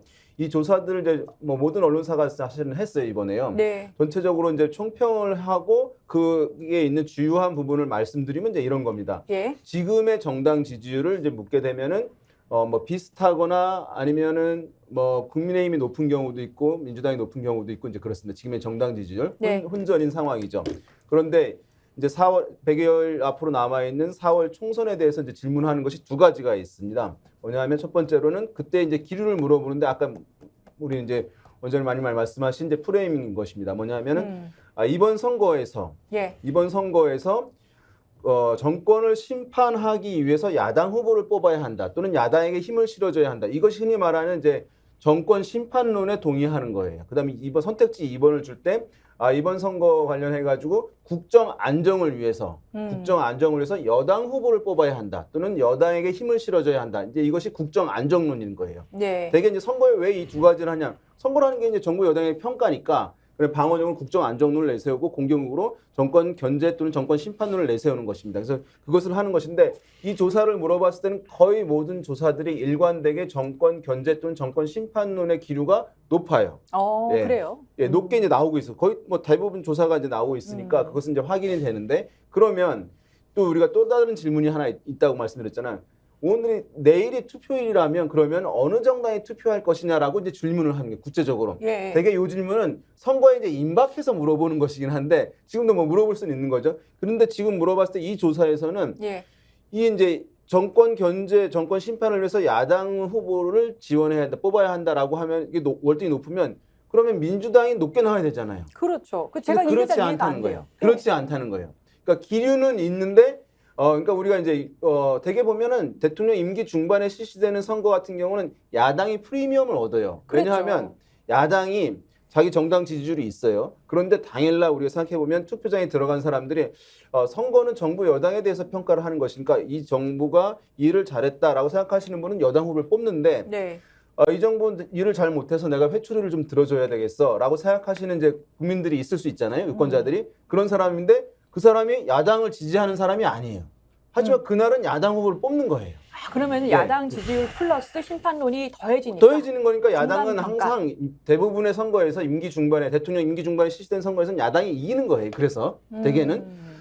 그런데 지금 보면은 요 조사를 놓고 봤을 때는 그 정권 견제 심판론의 기류는 상당히 높게 형성되어 있는 게 분명히 확인되는데 예. 만약 지금 당장 또는 내일이 투표일이라고 한다면 야당이 그만큼의 득표율을 얻는 것이 좀 지금 불확실하다라고 하는 것이 지금 조사 결과가 말해주고 있는 거예요. 그러니까 야당의 이제 도구인 것이고 그릇인 것인데 심판 기류, 견제 기류를 가득 담을 수 있어야 되는 것인데 지금 봤을 때는 그 기류는 충분하게 있는데 민주당이라고 하는 그릇이 정권 심판 기류를 충분하게 담는 아직 지금 이제 충분한 신뢰를 얻는데 제약이 있는 상황이다라고 지금 현재를 평가하는 게 조사 결과들의 내용의 핵심은 이제 그거라고 할 수 있겠습니다. 이 기류가 충만한데 받을 그릇이 아직 준비가 안 돼 있다. 전 좀 다른 의견인데요. 제가 한 예. 10년 이상 정치평론하고 예. 초박빙 선거의 선거도 보기도 하고 예. 맞춘 적은 거의 없어요. 네. 맞춘 적이 왜냐면 오늘 여론분석 센터장님 나오시니까 갑자기 경력을 본인 경력을 아니, 과시하시면서 제가 그냥 말씀을 좀 드리면요. 맞춘 적이 별로 없다는 게 아주 많이 맞췄고 본인이 맞춘 적이 별로 없어요. 저 2012년도에 그 다 맞춘 적도 있습니다. 지역구를 다 맞춘 적도 있어요. 자, 자, 다음 주에 이거 검토해서 한번 검증해 주세요. 그 이제 이런 겁니다. 여론조사상으로 나오는 이제 내일 당장 투표를 하면 누굴 찍을 것이냐라는 네. 부분에 저는 동의하기가 어렵다는 거예요. 그 여론조사 결과를 동의하기 어렵다는 것이 아니라 그렇기 때문에 박빙 상태이기 때문에 총선 결과도 지금 예측할 수 없다고 결론 내는 것에 동의할 수 없다는 겁니다. 지금 현재 지지정당을 결정하지 못한 사람이 많기 때문에 네. 이 상황을 두고 보겠다는 것까지는 이해를 하는데 실제로 총선을 치르게 됐을 때 네. 여야 간에 국민의힘과 민주당의 차이가 어느 정도 날 것이냐 저는 이미 결정났다고 보고요. 결정났다. 결정났다는 네. 것은 국민의힘이 100석을 얻느냐 못 얻느냐 이 게임이고 예. 범야권이 200석을 넘어가느냐 못 넘어가느냐라고 프레임은 이미 저는 일단 구도가 정해졌다고 보고요. 대표님, 근데 많은 여론조사 결과들이 사실 이렇게 비등비등하게 많이 나오는데 그런데도 불구하고 200석, 100석 이렇게 예상하시는 핵심적인 이유가 뭐예요? 지금 강서구청장 보궐선거에 보면요. 예. 실제로 마지막까지 여론조사는 5%, 10%포인트 전후의 차이인데 실제로 깨보니까 17%포인트 이상의 그랬죠. 차이가 났단 말이에요. 예. 그러면 어느 순간에는 결정하게 되면 이제 쏠림 현상이 생기는데 쏠림 현상. 쏠림 현상이 생기는데 지금 현재 국면과 구도가 초박빙 상태거나 아니면 대통령에 대한 지지도가 45%에서 50% 정도 가고 또는 부족하고 이런 상황이면 모르지만 현재의 구도로 봤을 때는 원사이드하게 야권이 유리할 수밖에 없는 구도인데 이것을 아무리 이런 방식으로 뭐 대언론을 통한 홍보 또는 마케팅 프로모션을 통해서 올릴 수 있는 상황이 저는 아니라고 보는 거죠. 그러니까 어차피 51% 싸움이라는 말씀이고 51% 싸움이라도 200대 100으로 가는 것이지 51대 49이기 때문에 예를 들어서 145대 155처럼 나오지 않을 것이라고 저는 보는 거고요. 무엇보다도 지금 대통령이나 한동훈 비대위원장이 좀 죄송한 이야기지만 네. 지금 현재 짜고 있는 국힘의 전략은요. 100석 지키고 못 지키고의 싸움으로 가는 것이지 이것을 150석까지 가보겠다는 실제로 중도 확장 노선을 아예 선택하지 않고 있습니다. 끝까지 갈라치기 하지 않습니까? 그 말은 뭐냐면 자 민주당은 과반이냐 아니냐 이런 싸움을 하고 있는데 예, 국민의힘이나 윤석열 대통령은 100석을 지켜서 어찌됐든지 간에 탄핵으로 가지 않는 정도만 하더라도 우리는 선전이다 라고 보고 본인이 원하는 사람 100명만 당선시키면 된다라는 확고한 목표가 있는 것이고요. 수세적이라서. 그렇죠. 수세적이보다는 이제 그것이 결국 본인이 중간에 퇴임하지 않고 정권을 권력을 유지하는 것은 앞으로 3년이 남아 있지 않습니까? 그런 상황으로 본다면 명확하게 본인들은 100석만 지키자는 것으로 가고 있고 그것의 결과가 갈라치기고 이념 정쟁이고 공산 전체주의 세력으로 몰고 가면서 뭔가 국민들이 확실하게 자신을 지지해 주기보다는 지금 현재 확보한 지금 그 지지층들을 결집시켜서 100석까지만 가도 된다. 이렇게 저는 계획을 잡고 예, 있다고 지금 보는 거죠. 댓글에서 굉장히 공감을 많이 하고 계세요. 김수용님께서 전개환 동감, 마음 하나님께서 이장님 공감합니다. 범야권 연대하라. 그리고 여름의 수박님, 전개환 대표님 최고, 이 정의환님 화이팅입니다. 이렇게 굉장히 칭찬 많이 하고 계세요. 우리 전 대표 말씀에 전체적으로 동의를 하면서 예, 그러세요. 조금의 미세한 차이를 한번 말씀드릴 것 같아요. 드려야 되겠는데 저도 이제 제 경력을 한번 말씀드릴게요. 전 대표가 잘 기억하실 겁니다. 2012년 총선 때 민주당이 127석 얻었는데 제가 단 한 석 틀렸습니다. 아, 정말요? 홍천 횡성 그 조일현 의원 당선된다고 했는데 떨어진 거 빼고 모든 지역구를 다 맞춘 적이 있습니다. 부원장 아무나 하는 거 아니에요? 아니 그건 왜냐하면 실무자였기 때문에 예. 우리는 여론조사만 보는 게 아니고 지역에 전화해서 상황 파악을 하기 때문에 이제 그랬었는데요. 정기환 대표 의견이 전체적으로 맞은데 제가 봤을 때 이제 국민의힘의 의석수는 근데 유동성이 커요. 저는 85석에서 125석 차이라고 봅니다. 굉장히 넓은 차이가 존재하고 있기 때문에 일당이 못 된다. 그다음에 과반 목표가 아니라는 것에 대해서 전 대표 의견에 전적으로 동의합니다만 예. 85석과 125석은 엄청난 차이이기 때문에 저는 민주당이 잘해야 된다라는 하나의 그 당위를 제가 말씀드리려고 하는 건데요. 예. 지금 이 여론조사는 최근 2주 사이에 국민의힘 지지도가 갑자기 높아진 거예요. 민주당 지지도가 갑자기 빠진 거고요. 맞아요. 이거는 뭐냐면 한동훈 비대위원장이 등장하고 조중동이 윤석열 비판을 살짝 중단하면서 예. 한동훈 비대위에게 기대 심리를 심어주면서 이런 흐름들이 만들어진 거거든요. 그런 이렇게 효과다. 된다면은 최저치 85석에서 125석이 될 수도 있는 겁니다. 그럼 뭐냐?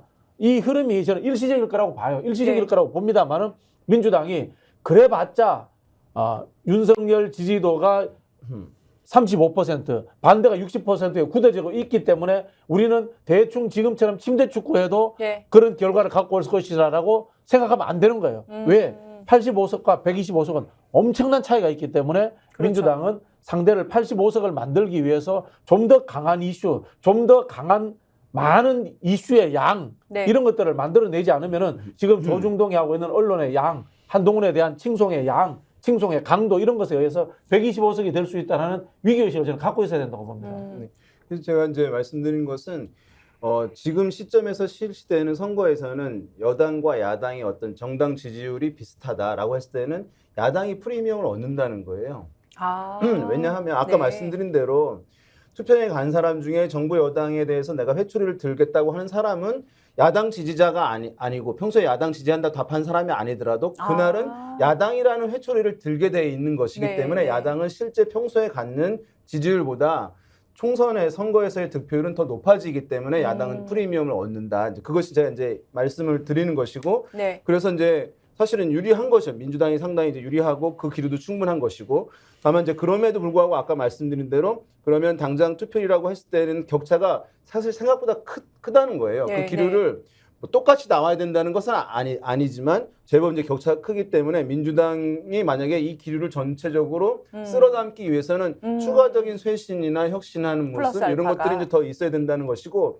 이번 조사에서 이제 또 한 가지 바라봐야 되는 것은 선거가 원래 국정 안정과 정권 심판 이 기류가 이제 맞부딪히는 거라고 했잖아요. 창과 방패라고 불러요. 네. 공교가. 근데 이제 여권에서 공세적으로 선거를 치르겠다 해서 야당 심판론이라는 것을 내세웠잖아요. 예. 그래서 이제 심판론 대 심판론, 창과 그렇게 창에 됐어요. 맞붙는 거예요. 예. 사실은 이제 잘 없는 거죠. 그래서 이제 이것을 뭐 저는 이제 쌍방 심판론이라고 불러요. 그래서 이제 심판론을 맞부딪히는데, 근데 또 한 가지 이제 여기서 나온 것이 이제 정치 심판론이 지금 하나 이제 기류가 있는 거예요. 제3지대에 대한 것인데 이것도 지금 다 미미한 거죠. 사실은 예. 뭐 이낙연 신당도 파괴력이 있을 것이냐, 사실은 있기 어려운 상황이죠. 또 이준석 신당도 초반에 비해서 상당히 김이 빠져 있는 것이기는 합니다. 네. 다만 이제 이 제3신당이 성과를 거두기가 힘든 것은 뭐냐면 유권자들이 내가 좋아하는 정당을 지지하기보다는 내가 싫어하는 정당을 막을 정당을 뽑는 게 강해요, 경향이. 그러니까 제3지대에 있는 정당을 선택하게 되면 내가 싫어하는 정당을 당장 못 막는 거예요. 네네. 그러니까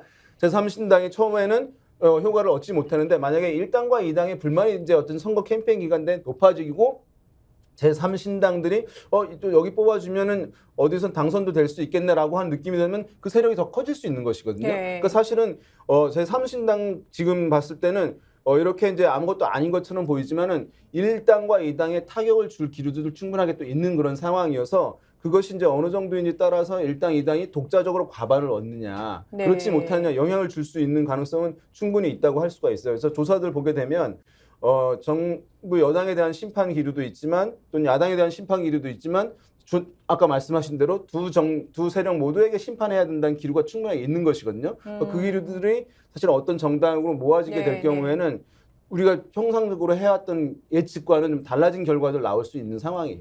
이 네. 지역별로 조금 볼 필요가 있을 것 같아요. 네, 지역 들어가기 전에요. 예. 지금 이제 이 데이터들 전체적으로 네, 한번 쭉 예. 보면 그 방송사, 신문사 데이터들을 보면 예를 들어서 MBC나 경향신문 같은 경우에는 더불어민주당이 오차범위 밖으로 네. 그 정당 지지율을 가지고 있는 경우가 있고요. 그다음에 그 오차범위 안에서 바짝 붙어 있거나 오히려 더불어민주당 지지율이 국힘당보다 낮는 데는 대부분 이직 선동 언론들이에요. 신문의 논조와 신문의 성격이 계속해서 여론조사에 영향을 미치고 있는 거죠. 자, 이 부분은 그 누가 조사했냐, 조사회사가 누구냐가 아니고 누가 의뢰했냐에 따라서 그 데이터가 상당히 그 차별적으로 나타나고 있습니다. 네. 이 부분은 기본적으로 조사 방법론에 대한 문제가 그 충분히 이야기가 될 수 있어요. 30년 전에 김영삼 그 시절에는 샘플 300개로 거의 유사한 전국적 민심을 뽑아냈단 말이에요. 그리고 그걸 갖다가 뭐 직접 그 이 통화나 안 그러면 ARS나 그 차이가 없었단 말이에요. 그런데 지금은 이러한 부분들이 크게 벌어지는 이유가 뭐냐면 예. 군사 독재 정권과 우리가 검사 독재 정권이라고 이야기하는 이야기가 있어요. 독재 정권은 기본적으로 공포 정치입니다. 그리고 공포는 말 그대로 표현의 자유를 상당히 억압하는 정치입니다. 그렇기 때문에 조사 방법에 따라서 엄청난 차이가 벌어지고 있고요. 그러니까 숨은 지지자가 있을 수 있다. 네, 두 번째 이제 문제가 이 조사 방법론과 아까 이제 강서구청장 선거 이야기를 하셨는데 강서구청장 선거가 그 데이터가 그렇게 나왔어요. 56대 39, 17%가 나왔습니다. 여러분 17% 포인트의 차이에 주목하지 마시고요. 국힘당의 득표율이 39%가 나왔다라는 걸 주목할 필요가 있습니다. 즉 여전히 투표장에 가는 사람들의 40%는 국힘당을 찍는다라는 거예요. 그런데 투표장을 가는 사람들이 40%가 있다라는 것은 기본적으로 현재 여론조사에서 반영되는 플러스 5% 포인트가 항상 있다라는 거예요. 네, 네. 그런데 민주당 같은 경우에는 거의 15%가 플러스 알파 요인이 있다라는 거예요. 투표장에 가는 사람들. 즉 우리가 지금 여론조사의 그 기본적인 그 맹점은 해설을 하는데 맹점은 투표율 대비 네. 여론 그 득표율이 그 기본적인 흐름이 돼야 되는데 네, 네. 기본적으로 선거에 그 투표하시겠습니까?라고 하는 질문과 예. 그 다음에 한 번 더 함수를 더 넣어줘야 되는 거거든요. 근데 투표율 대비 그러면 투표 의향 대비 지지율 문제를 전혀 지금 그 함께 이 쳐다보고 분석하는 데가 없단 말이에요. 네. 이제 이 측면에서도 투표율이 빠져 있어요. 그 다음에 투표율에서 핵심이 누굽니까? 전 국민을 대상으로 해서 지금 지지율을 뽑아내고 있단 말이에요. 그런데 전 국민을 대상으로 했을 때 지지율과 그 다음에 투표하겠다고 하는 사람, 즉 투표 의향이 있는 사람의 지지율은 하늘과 땅 차이라는 거예요. 그래서 현재 상황에서 아까 이제 그 우리 윤 센터장이 계속 이야기하는 야권 프리미엄이라는 부분들의 그 이 차이가 여권 같은 경우에는 플러스 5% 포인트 정도의 그 지지율 플러스 득표율이고요. 그다음에 야권 같은 경우에는 플러스 15% 포인트 정도의 그 이점이 있다라는 네. 거죠. 그런 측면에서 그 프리미엄을 봐줘야 정확하게 이 그림을 읽어낼 수 있다. 여론조사 결과도 보는 틀을 조금 생각해가면서 볼 필요가 있다, 분석을 할 네. 필요가 있다 이 말씀이네요. 제가 그래서 지금 윤석열 대통령이나 한동훈 비대위원장이 예. 또는 보수 언론이 지금 이제 박빙승부로 가고 있다라고 하는 것이 결과적으로 본인들에게 유리할까? 전혀 그렇지 않다고 저는 보고요. 일종의 정신승리법을 가지고 국민들을 정신승리법. 일종의 가혹하게 예. 고문하고 있다. 예. 이런 이제 심리를 고문하고 있다. 이런 아. 말씀을 드리는 게 완전히 저는 전략 전술 측면에서 잘못됐다고 보는 거죠. 예. 자, 그러면 중도로 확장할 수 있느냐 없느냐 또는 민주당에 대해서 아까 이제 침대 축구하면 안 된다는 건 민주당 내에서 알아서 하면 될 일이고요. 구조적으로 지금 집권 여당이나 윤석열 정부가 인정받지 못하는 것은 대통령 자신이 바뀌지 않기 때문입니다. 한동훈 비대위원장도 차별하지 못하기 때문에 네. 결국 대통령 지시 따라 움직이기 때문에 이게 지금 총선까지 바뀔 수 있습니까? 못 바뀌겠죠. 거기다가 내분이 일어날 가능성이 굉장히 높고요. 이준석 신당에 대해서 이런저런 평가를 하지만 저는 상당 부분 이준석 신당으로 빠져나갈 여지도 있다고 보고요. 그러니까 저기는 악재가 예상이 돼 있는 정당이고 그 악재는 하나가 아니라 네. 5개, 10개일 수 있다는 거예요. 이 구조가 바뀌지 않는 이상은 중도가 어떤 경우에 윤석열 대통령을 지지할 것이냐. 이 야권이 이제 침대축법을 하느냐, 혁신공천을 하느냐 못하느냐는 것은 변수가 될 수 있지만 그것은 작은 변수이고 본질적으로는 윤석열 대통령이 한동훈 비대위원장 체제를 가지고 총선을 치른다면 결과는 뻔하다. 백석이 안 될 것이라고 저는 보는 것이고요. 네. 그런데 지금은 자기들이 다 나서가지고 마치 국민들을 현혹시키면 이길 것처럼 하잖아요. 지금이라도 저분들은 제 말 들어야 돼요. 저렇게 하면 100% 실패입니다. 네. 그 누가 이런 이야기 하대요. 그냥 계속 저렇게 하다 내버려 두라. 그러면 더 질 거니까 이런 이야기도 하던데 정말 좀 생각을 다시 해봤으면 좋겠습니다. 그래서 이제 이렇게 아까도 얘기 나왔습니다만은 네. 이제 뭐 진보는 진보 지지층들, 보수는 보수 지지층을 잘 똘똘 뭉치면 또는 이제 현 정권에서 현 여권에서 보수층들을 강고하게 묶어서 투표장에 나가게 하면 이길 수도 있을 것이라고 하는 뭐 이제 아마 전략을 짜고 있을 수 있다 생각할 수 있다 얘기하는데 많이 얘기하거든요. 근데 이건 사실 옛날 얘기예요. 왜냐하면은 옛날에는 이제 어떤 선거 투표율이 높지 않을 때, 50%도 되지 않을 때, 이럴 때는 이게 맞아요. 그러니까 지방선거든 총선이든 지지층 대 지지층의 대결이거든요. 근데 강고한 지지층들이 나와가지고 그럼 누가 더 많이 동원하냐의 싸움이거든요, 지지층을. 네. 그런데 요즘에 이제 사전 투표가 도입되고 나서 획기적으로 투표율이 높아졌어요. 그러니까 지방선거와 총선이 뭐 지난 지방선거는 워낙 낮지만 제외하고 본다면 최근의 선거들은 60%가 넘어요, 투표율이.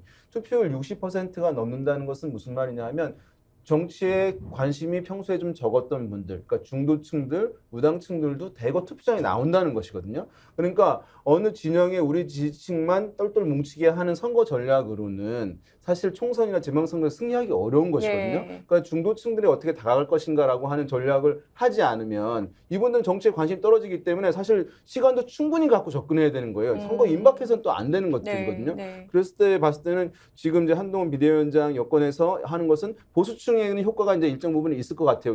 워낙 느슨해져 있었기 때문에 봉헌하는데 그렇지만 이 중도층들의 마음을 사는 데는 사실 지금 쉽지 않은 그런 상황이어서 제가 봐도 좀 선거에 대해 전반적인 좀 점검이 뭐 네. 여권에도 필요한 상황 아닌가 생각됩니다. 그 윤희용 그 평론가 예. 정말 그 핵심적인 이야기를 했는데요. 예. 저도 이제 여론조사를 조금은 볼 줄 아는데 보니까 촛불혁명 이후 스윙보트층이 2배 가까이 늘었어요. 2배요? 예, 와. 2배 가까이 늘었어요. 그리고 과거에 보통 총선하면 50% 초반대였는데 요즘은 60%를 넘었어요. 보통 이제 총선하고 대선하고 투표율 차이가 한 15% 정도 차이가 나거든요. 그러다 보니까 총선은 지지층 불러내기 게임이다라는 예. 게 통했단 말이에요.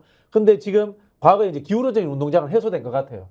보수나 진보나 거의 비슷하고 중도층도 이제는 이제 제대로 판단할 수 있는 그런 식으로 이제 완전 바뀐 것 같은데 우리가 중도에 대해서 여기서 잘 알아야 되는데 중도는 주로 어떤 분들이 아세요? 지식인들. 그리고 양비론 가지고 계신 분들. 그런 분들이에요. 네. 그러면 이제 중도를 접근하는 방식인데 과거에는 중도에 대해서 어떻게 되면은 온건하게 접근해야 된다는 이야기가 많았어요. 네. 근데 네. 최근에 촛불혁명을 겪으면서 중도층들에 대해서 어떻게 접근하냐면은 강한 메시지를 던져가지고 대세도로서 끌고 와야 된다라는 식으로 바뀌고 있어요. 오히려? 그래서 중도의 급진성이라고 이야기합니다. 네. 그래서 이제 중도는 사실은 이념적으로는 굉장히 온건하고 중도적인데 행태적으로 있어서는 급진성을 가져가지고 힘을 팍팍 실어줍니다. 네. 촛불혁명에 의해서 보수 정권을 무너뜨리기도 하고 그다음에 윤석열에 의해 가지고 문재인 심판론에 힘을 실어주기도 하는 네. 급진성을 가지고 있어요. 그래서 중도를 땡기는 방법에 대해서 과거와 다른 방법들에 대해서 여야가 같이 지금 고민을 해야 되는 시점인데 제가 봤을 때는 여당이 하고 있는 이 갈라치기 전술로서도 쉽지 않고 지금 민주당 계열이 하고 있는 침대 축구로서도 쉽지 않다. 결국은 이긴다라는 확신을 줘야 되고 승리한다라는 믿음을 줘야지만 이 중도층이 대세 네. 추종에 의해서 따라온다라는 것에 대해서 깨달아야 된다는 말씀을 제가 드리고자 하는 거예요. 자, 특검 전국이 총선에 미치는 영향도 좀 조사가 된 게 있는데요. 윤 대통령이 거부권 행사를 시사했지 않습니까? 그 새해 쌍특검법 전국이 반복될 전망인데 이렇게 물었다고 합니다. 한국일보가 한국리서치에 의뢰해서 신년 여론조사 했는데요. 총선에서 정당과 후보를 선택하는데 김건희 여사 특검법과 수사를 고려하겠습니까? 라고 했더니 절반이 넘는 51%가 고려하겠다. 33%가 매우 고려. 그리고 18%가 대체로 고려라고 했고요. 고려하지 않을 것이라는 응답이 45%로 집계됐어요.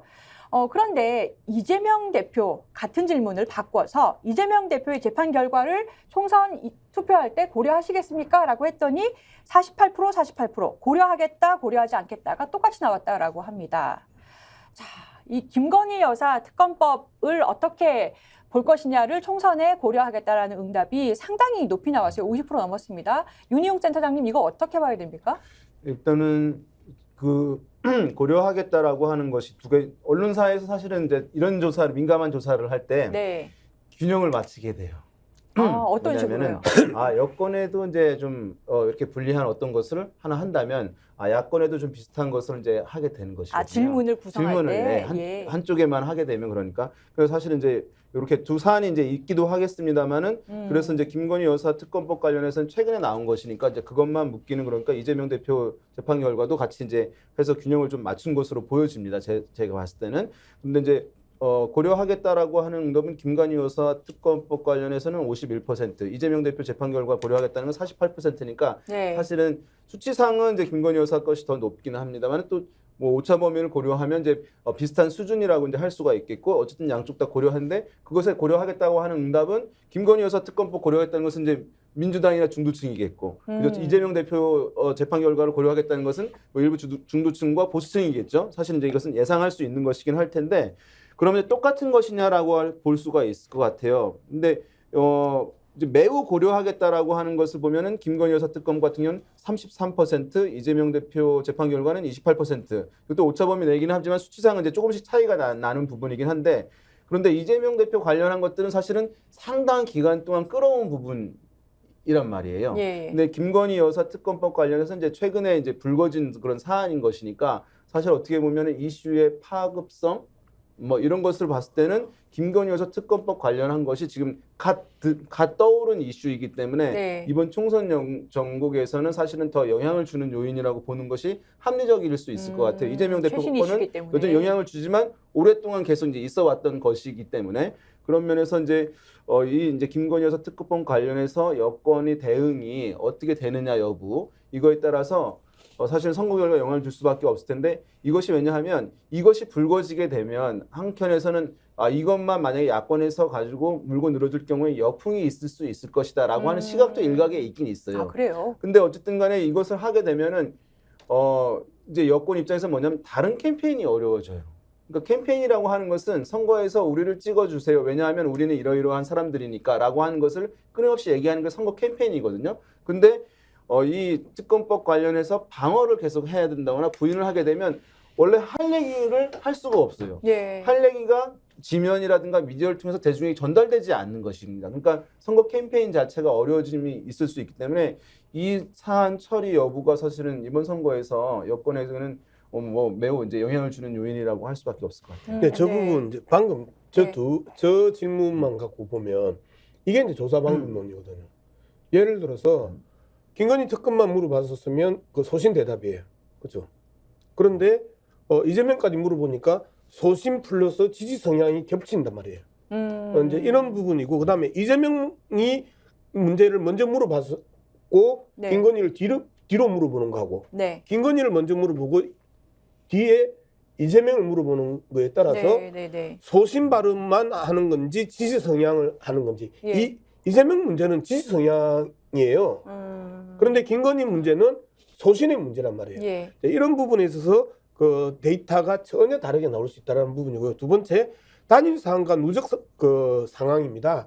단일 사안으로 저 정도의 폭발력을 가지고 있는 김건희의 문제 플러스 그동안에 윤석열 정권이 보여왔던 누적된 그 문제. 네. 자, 그랬었을 때 이번 총선을 결정하는 거는 김건희 특검이 결정하는 게 아니고요. 네. 윤석열 정권의 지난 3년 동안의 누적된 분노와 누적된 지지, 네. 즉 심판과 그 다음에 견제의 영역에 있어서 이 누적된 부분들이 표현되는 게 투표다. 그렇기 때문에 지금 상황에서는 계속해서 그 돌쌓기의 그 과정인데 충분히 분노, 심판 이런 것들이 쌓여져 있는 상황에서 김건희가 그 특검이 하나 더 돌을 올리는 의미이지 이 김건희 특검이 그 결정적인 요인으로 작동할 가능성은 없다라는 게 이제 제가 보고 있는 그 개념입니다. 이 상황에서 한동훈 비대위원장이 어제 또 김건희 특검법에 대해서 발언을 했는데요. 예, 영상 보시겠습니다. 특검 관련해가지고 제가 여러 차례 말씀을 드렸잖아요. 그 특검 말고도 지금 이게 대장동 특검도 같이 올라 있잖아요. 그 대장동 특검을 보면 그거는 총선 전에 대장동 특검의 수사와 재판은 사실상 마비시키겠다는 의도가 너무 보이는 법이고요. 그리고 이 도이치 특검 역시 제가 여러 차례 왜 그게 총선용 합법인지 설명을 드렸습니다. 그런 법을 통과시키고 그런 법을만 가지고 총선을 치르는 것은 국민의 눈과 귀를 가리는 것입니다. 저는 그것에 동의하지 않습니다. 예, 이제 관심은 윤석열 대통령의 거부권 행사 어떻게 될 것이냐로 쏠리고 있습니다. 제2요구권 행사는 아마 그 법안이 그 대통령 쪽으로 넘어간다, 행정부로 넘어간 다음에 15일 내에 하게 돼 있잖아요. 그래서 곧 할 걸로 보이는데요. 이탈표가 그럼 몇 표가 나와야 되는 거냐? 그리고 언제쯤 해야 이탈표가 최대한으로 나오거나 유리한 것이냐, 불리한 것이냐, 누구한테 나올 거냐? 이탈표에 또 관심이 많이 좀 모이고 있어요. 이탈표가 윤희용 센터장님 몇 표 정도 나와야 되는 겁니까? 이게 언론마다 좀 다른 게 199개 정도의 찬성표가 나와야 되는데 지금 국회 그 의석수에 비할 때 298명이니까요. 뭐 19표가 나와야 된다, 뭐 13표, 12표면 된다 이런 얘기들이 있더라고요. 어떻게 계산해야 되는 거예요? 선거에서 이제 제일 예측하기 힘든 것이 네. 원내대표 선거예요. 맞아요. 왜 그런가요? 의원들의 마음이 대중의 여론 흐름이라고 한다면 뭐 예. 이런 것들을 이제 살펴볼 수 있을 텐데 국회 내에서 이제 표결 같은 경우는 의원들 개개인의 이제 심리 상태가 제일 영향을 주는 것이기 때문에 사실은 예측이 쉬운 부분은 아닌데 예. 지금 통상적으로 예측을 이렇게 하고 있잖아요. 거부권 행사였을 때 그러면은 시간을 뒤로 늘려서 뭐 2월쯤 뭐 중하순쯤 가서 여권의 여당의 공천이 어느 정도 완성이 되어서 예. 이제 공천을 받지 못한 사람들이 있을 경우에 이탈표를 민주당에서는 기대를 해서 그때 이제 하면 될 것이다라고 하는 게 있잖아요. 약간 반은 맞는데 또 반은 틀릴 수 있다고 생각돼요. 왜냐하면은 그렇다고 해서 낙선된 사람 전적으로 이제 이것을 찬성할까 보수 정당에 있는 구성원인데 그 상황에도 근데 무기명이잖아요. 무기명이라 그러니까 찬성해도 하더라도 티가 안 나는 네, 거 그러면 아닙니까? 또 반대로 이런 시각도 있어요. 뭐냐면 그러면 민주당도 이제 공천이 이제 어느 정도 마무리되는 상황인데 거기서도 이탈 사람이 있으면은 또 그것이 100% 끌어갈 수 있을 것인가라고 하는 크로스로. 부분들이 있는 거예요. 그러니까 사실 이게 언론에서 이렇게 저렇게 얘기를 하고 있지만 매우 단순한 부분은 아니에요. 시점의 문제가. 그래서 아마 이제 야당의 지도부 입장에서도 이 시기를 어떻게 할 것인가, 또 예. 안에서도 과연 이거 가능할 것인가, 이 고민들은 아니면 그냥 이슈를 그냥 끌고 갈 것인가, 이것들은 아직 확정을 명확하게 하지는 못했을 거라고 보입니다. 이제 뭐 내부인이 있으니까. 이 부분이 사실은 예, 좀 속 시원하게 한번 좀 네. 설명해 아니, 주세요. 뭐 속 시원할 뿐이야. 근본적인 문제부터 한번 만들어 볼게요. 민주당이든 국민의힘이든 한국 정치 수준이 저질이라는 수준이에요. 뜻이에요, 이게. 자, 박근혜 대통령 탄핵 때 민주당 의석수가 123석으로 가능했단 말이에요. 예. 그건 뭡니까? 국민의 여론과 힘이 우선시 되면은 국회의원들은 따라간다라는 전제가 포함되어 있었던 거예요. 근데 지금 이 상황에 관련해 가지고 민주당이든 그다음에 또는 뭐 다른 야당이든 한편으로는 국민의힘이든 의원 숫자에서 머리 세는 것만 생각하고 있는 거예요. 국민들의 여론, 그다음에 거리에서의 국민들의 열망 이런 것들은 반영되는 것들에 대해서 생각을 안 하고 있는 거야. 이거 자체가 지금 한국 정치가 촛불혁명을 겪었음에도 불구하고 여의도라는 섬에 갇혀가지고 국민들과 괴리되어 있다는 하나의 증거이기도 해요. 예. 그래서 저는 발상의 전환을 이루어야 된다는 이야기를 먼저 드리고 싶은데요. 그 네. 발상의 전환의 첫 번째는 뭔가 하면요. 윤석열 대통령이 거부권을 행사했을 때 그 이후의 조치를 어떻게 할 것인가에 대한 경고, 선언이 포함되어 있어야 됩니다. 국민적 저항에 처할 것이다. 국민들이 일어나서 윤석열 정부를 몰아내려고 할 것이다라는 어떤 선언과 정치투쟁이 병행되어야만이 의원들의 머리 숫자라고 하는 숫자 싸움이 같이 게임으로서 만들어져 가는 거예요. 이걸 저는 민주당이든 한편으로 방어하려고 하는 세력들도 똑같이 고려해야 된다는 것을 먼저 전제로 깔아놓고서 말씀을 드리고 싶다라는 이야기를 드리고 싶고요. 말씀하신 것처럼 제가 말씀드린 이런 여론들이 일어난다면은 국민의힘도 50석 이상이 넘어올 수도 있는 겁니다. 박근혜 탄핵 때처럼. 결국은 그랬죠. 국민들의 여론과 정서가 만들어낸다라는 정치 본연의 임무로 돌아가는 생각이 필요하다는 말씀을 드리고 싶고요. 한편으로 네. 보면 또 하나 지적하고 싶은 것은 한동훈 장관이 저런 이야기, 한동훈 비대위원장이 저런 이야기를 했을 때 민주당은 저기에 대해서 말싸움을 계속 이어가야 돼요. 이어가야 된다. 이어가야 됩니다. 예. 다른 이슈로 전환되지 않고 그 김건희 특검으로서 모든 이슈를 몰아가기 위해서라도 그런 부분들에 집중할 수 있는 하나 전략적, 전술적 해요. 자꾸. 그렇죠. 이제 예, 프레임 프로세스를 바꾸려고. 만들어가는 것도 중요하다. 그런 이야기를 드리고 싶습니다. 네. 자, 여러분 속보가 있습니다. 이재명 대표가 부산 방문 중에 피습을 당했다고 합니다. 목 부위에 출혈이 있어서 응급처치 중이라고 하는데요. 그러니까 가덕도 신공항 방문 일정을 오늘 한다고 했잖아요. 그래서 그 중에 피습을 당한 것으로 알려졌다라고 하는데 이게 웬일입니까? 그 오늘 어쨌든 예. 가덕도 신공항 문제하고 또 문재인 전 대통령 방문하기로 돼 있지 예. 않습니까? 부산에 가서 이런 일이 벌어졌다고 하니 아마 이제 속보가 올라올 텐데 계속 상황을 좀 지켜보면서 가능하시면 이 방송을 좀 더 이어가면서 예. 속보를 전해줄 필요가 있을 것 같고요. 아니 근데 그 피습이 있었다는 것은 목에 예. 출혈이 있고 지금 올라오는 이야기는 응급처치를 하고 있다는 것인데 예. 그 뭘로 찔린 거죠, 지금? 누군가 예. 뭐 무엇으로 예. 둥기나 뭐 이런 걸로 일단 공격을 했다는 것인데 혹시 소식 더 올라오는 게 있으면 좀 계속 좀 찾아봐 주시고요. 이게 지금 정치적으로 어떤 파장이 있을지 좀 예의주시해야 될 것 같고요. 그러게요. 지금 댓글에서도 승섭이님께서 이재명 대표님 경호원 만반의 준비 항상 해달라 해주세요라고 했고 아니 아무리 싫어도 인체에 피해 끼치는 건 범죄임 요즘 세상에 뭐 아테나님께서도 하시고 목에 출혈이 있다고요. 그래서 극우 유튜버래요. 뭐 이런 댓글도 있는데 이게 정확한 정보인지 모르겠습니다. 아마 현장에 있는 분들이 혹시 스픽스를 구독하시는 분이나 시청하는 분들이 있으면 분명히 이재명 당대표가 지금 움직이고 있는 동선에 많은 지지자들이나 민주당 당원들 또 시민들이 있을 테니까 예. 어떤 상황에서 이재명 당대표가 피습을 당했는지 소식 좀 전해주시면 저희들이 여기서 공유를 예. 하면서 그것이 확인되든 되지 않든 일단 내용은 좀 국민들에게 시청자 여러분들께 알릴 필요가 예, 있을 것 같습니다. 지금 말씀을 드리면 조선일보라든지 한겨레 신문 속보를 보면 그러니까 이날 오전에 오늘 오전에 부산 가덕도 신공항 부지를 둘러보고 기자들과 문답을 진행하던 중에 신원이 확인되지 않은 남성으로부터 왼쪽 목 부위를 공격당해서 피를 흘린 채 쓰러졌다라고 하고 조선일보에서는 뭐라고 했냐면 기자들과 만나서 질의응답을 마친 뒤 차량으로 이동하는 과정에서 흉기를 든 괴한에게 피습됐다라고 하고 당직자에게 처치를 받고 있고 아직 좀 전에 34분 지금 39분이잖아요. 34분 당시에 119 구급차가 도착하지 않은 상태로 괴한은 바로 현장에서 경찰에 체포됐다라고 합니다. 그리고 지금 언론에 쓰러져 있는 모습이 이게 많이 지금 나오고 사진이 있는데요. 혹시 잡히면 네. 좀 올려주시고요. 아니 이게 웬일입니까? 이거 약간 예전에 그 박근혜 대표가 뭐 대전 갔을 때 비습을 예, 당해가지고 그것도 기억이 나고요. 왜 정치인에 대한 테러가 이게 있을 수 있느냐 유튜브라는 이야기도 나오는데 이것도 확인해봐야 되고 또 목 부위에 지금 흉기로 찔렸다라는 것, 그 다음에 피를 흘린 채 쓰러졌다 이런 네. 장면들이 있는데 사진으로 지금 좀 띄워줄 수 있습니까? 올라오는 사진을. 아니 이게 괜찮으신 거죠? 아직 구급차가 아직 도착 안 했다라고 제가 돼 이제 사진 있는데 뜨는 거는 보고 있는데요. 예. 50대 남성이라고 합니다. 예, 지금 이 현재 이제 현장에서 저기 응급처치하는 사진이 이제 기사에 하나 떴는데 뭐 극단적인 수준까지는 아닌 것 같은데 그나마 다행인 게 예.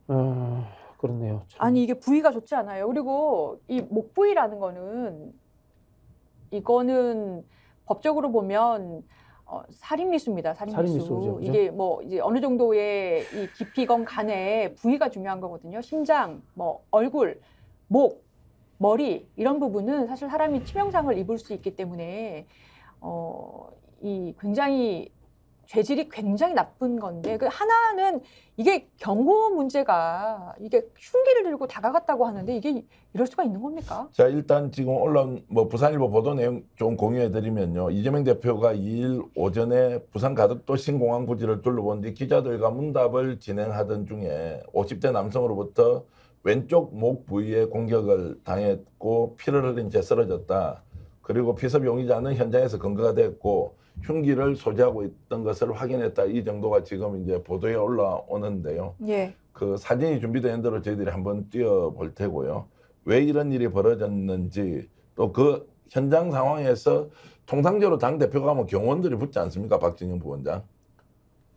경호원들이 아니요 제대로 뭐 사실 정당 활동에 경호원들이 그렇게 잘 붙지 않거든요. 그래요. 아 그래요? 예. 이제 다만 이제 그 비서실 직원들이 붙어서 다니고 이제 선거 때는 그 경찰들이 파견을 나옵니다. 나오고. 선거 때만. 일상적으로는 경호원들이 잘 없거든요. 사실 이런 상황들이 참 이거 현장 너무 이제 위험한데요? 뭐 시장이나 예. 그 현장을 돌 때에는 그 경호원들이 그 붙곤 합니다. 그런데 대부분 비서실장이나 당직자들이 기자회견 때는 옆에 그 서기 때문에 실질적으로 경호에 있어서는 무방비 상태로 노출되는 게 야당 지도자들의 경호 상태이고요. 예. 그리고 야당 지도자들의 경호 상태에 대한 부분에 그동안에 여러 이 댓글을 다는 시청자들이 공개 경고를 했습니다.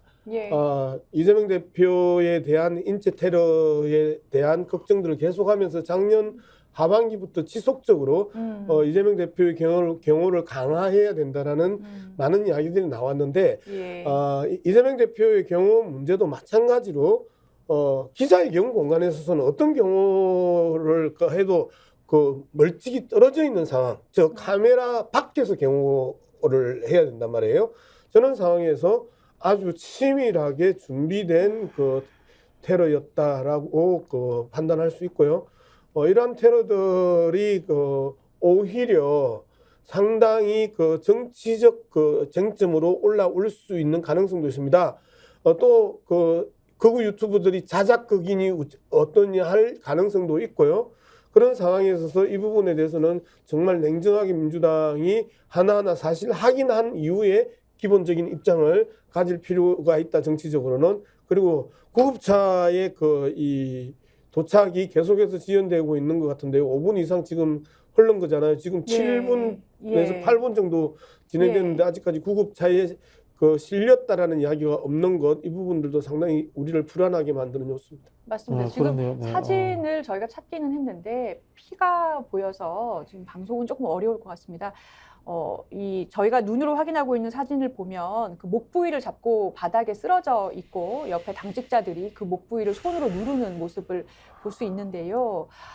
이게 정말 위험한 부위에 피습을 당했고 흉기라고 나오는 걸로 봐서는 뭐 칼 또는 뭐 그런 걸로 보이는데 목 부위를 찔린 상황이라서 굉장히 걱정이 되고 아까 양문석 박사님 말씀하신 것처럼 빨리 좀 구급대가 도착을 해서 병원으로 이송을 해야 될 것 같습니다. 지금 단식을 끝내고 건강 상태도 아마 아무리 회복을 했다고 해도 이렇게 평상시처럼 좋지는 않을 텐데 이런 이 치명상 입을 수 있는 부위에 흉기로 피격을 당한 상황입니다. 근데 보통 현장에 보면 사법 경찰들이 많이 있지 않습니까? 실제로 정보과 형사들도 있고 어떤 특정 사안에 대해서 그래도 대처를 할 수 있고 뭐 반드시 훈련받은 경호원이 아니라고 하더라도 정치인 행사에 혹시라도 우발적 상황이 생길 수도 있는데 지금 뭐 이것을 누가 시켰고 어떻게 했다라고 하는 것은 과도하게 억측할 이유는 없지만 예. 현장에서 민주당 당대표가 그 흉기로 피습을 당하고 목에서 피를 흘린 채 쓰러져 있다 이런 것들로 보면 이 자체가 너무 충격적이지 않습니까?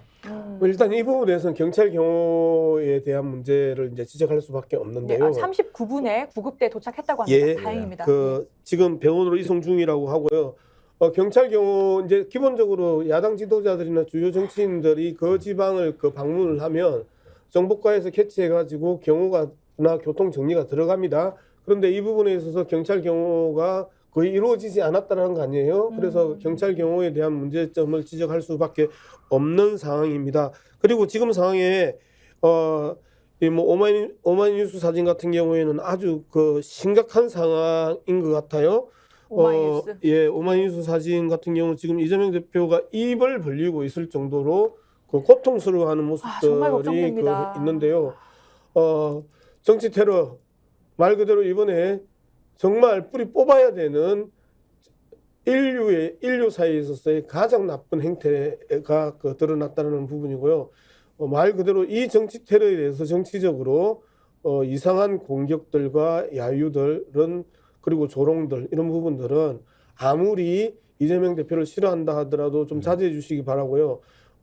근본적인 원인을 따지면 그동안 정부가 일방적으로 이재명 대표를 악마하고 범인으로 범죄인으로 계속해서 뒤집어 씌워왔던 그 부분이 하나의 원인일 수 있고 두 번째 언론이 이재명 대표가 끊임없이 방어하고 그리고 무죄로 확정되는 과정에 있어서도 검찰로부터 일방적인 보도를 펼치면서 이재명 대표를 반대하는 사람들에게 저 사람은 테러를 해도 된다라는 술집에서의 이야기들 이런 것들이 결국은 사고로 나타나는데 결정적인 영향을 미친 것 아니냐라고 생각을 합니다.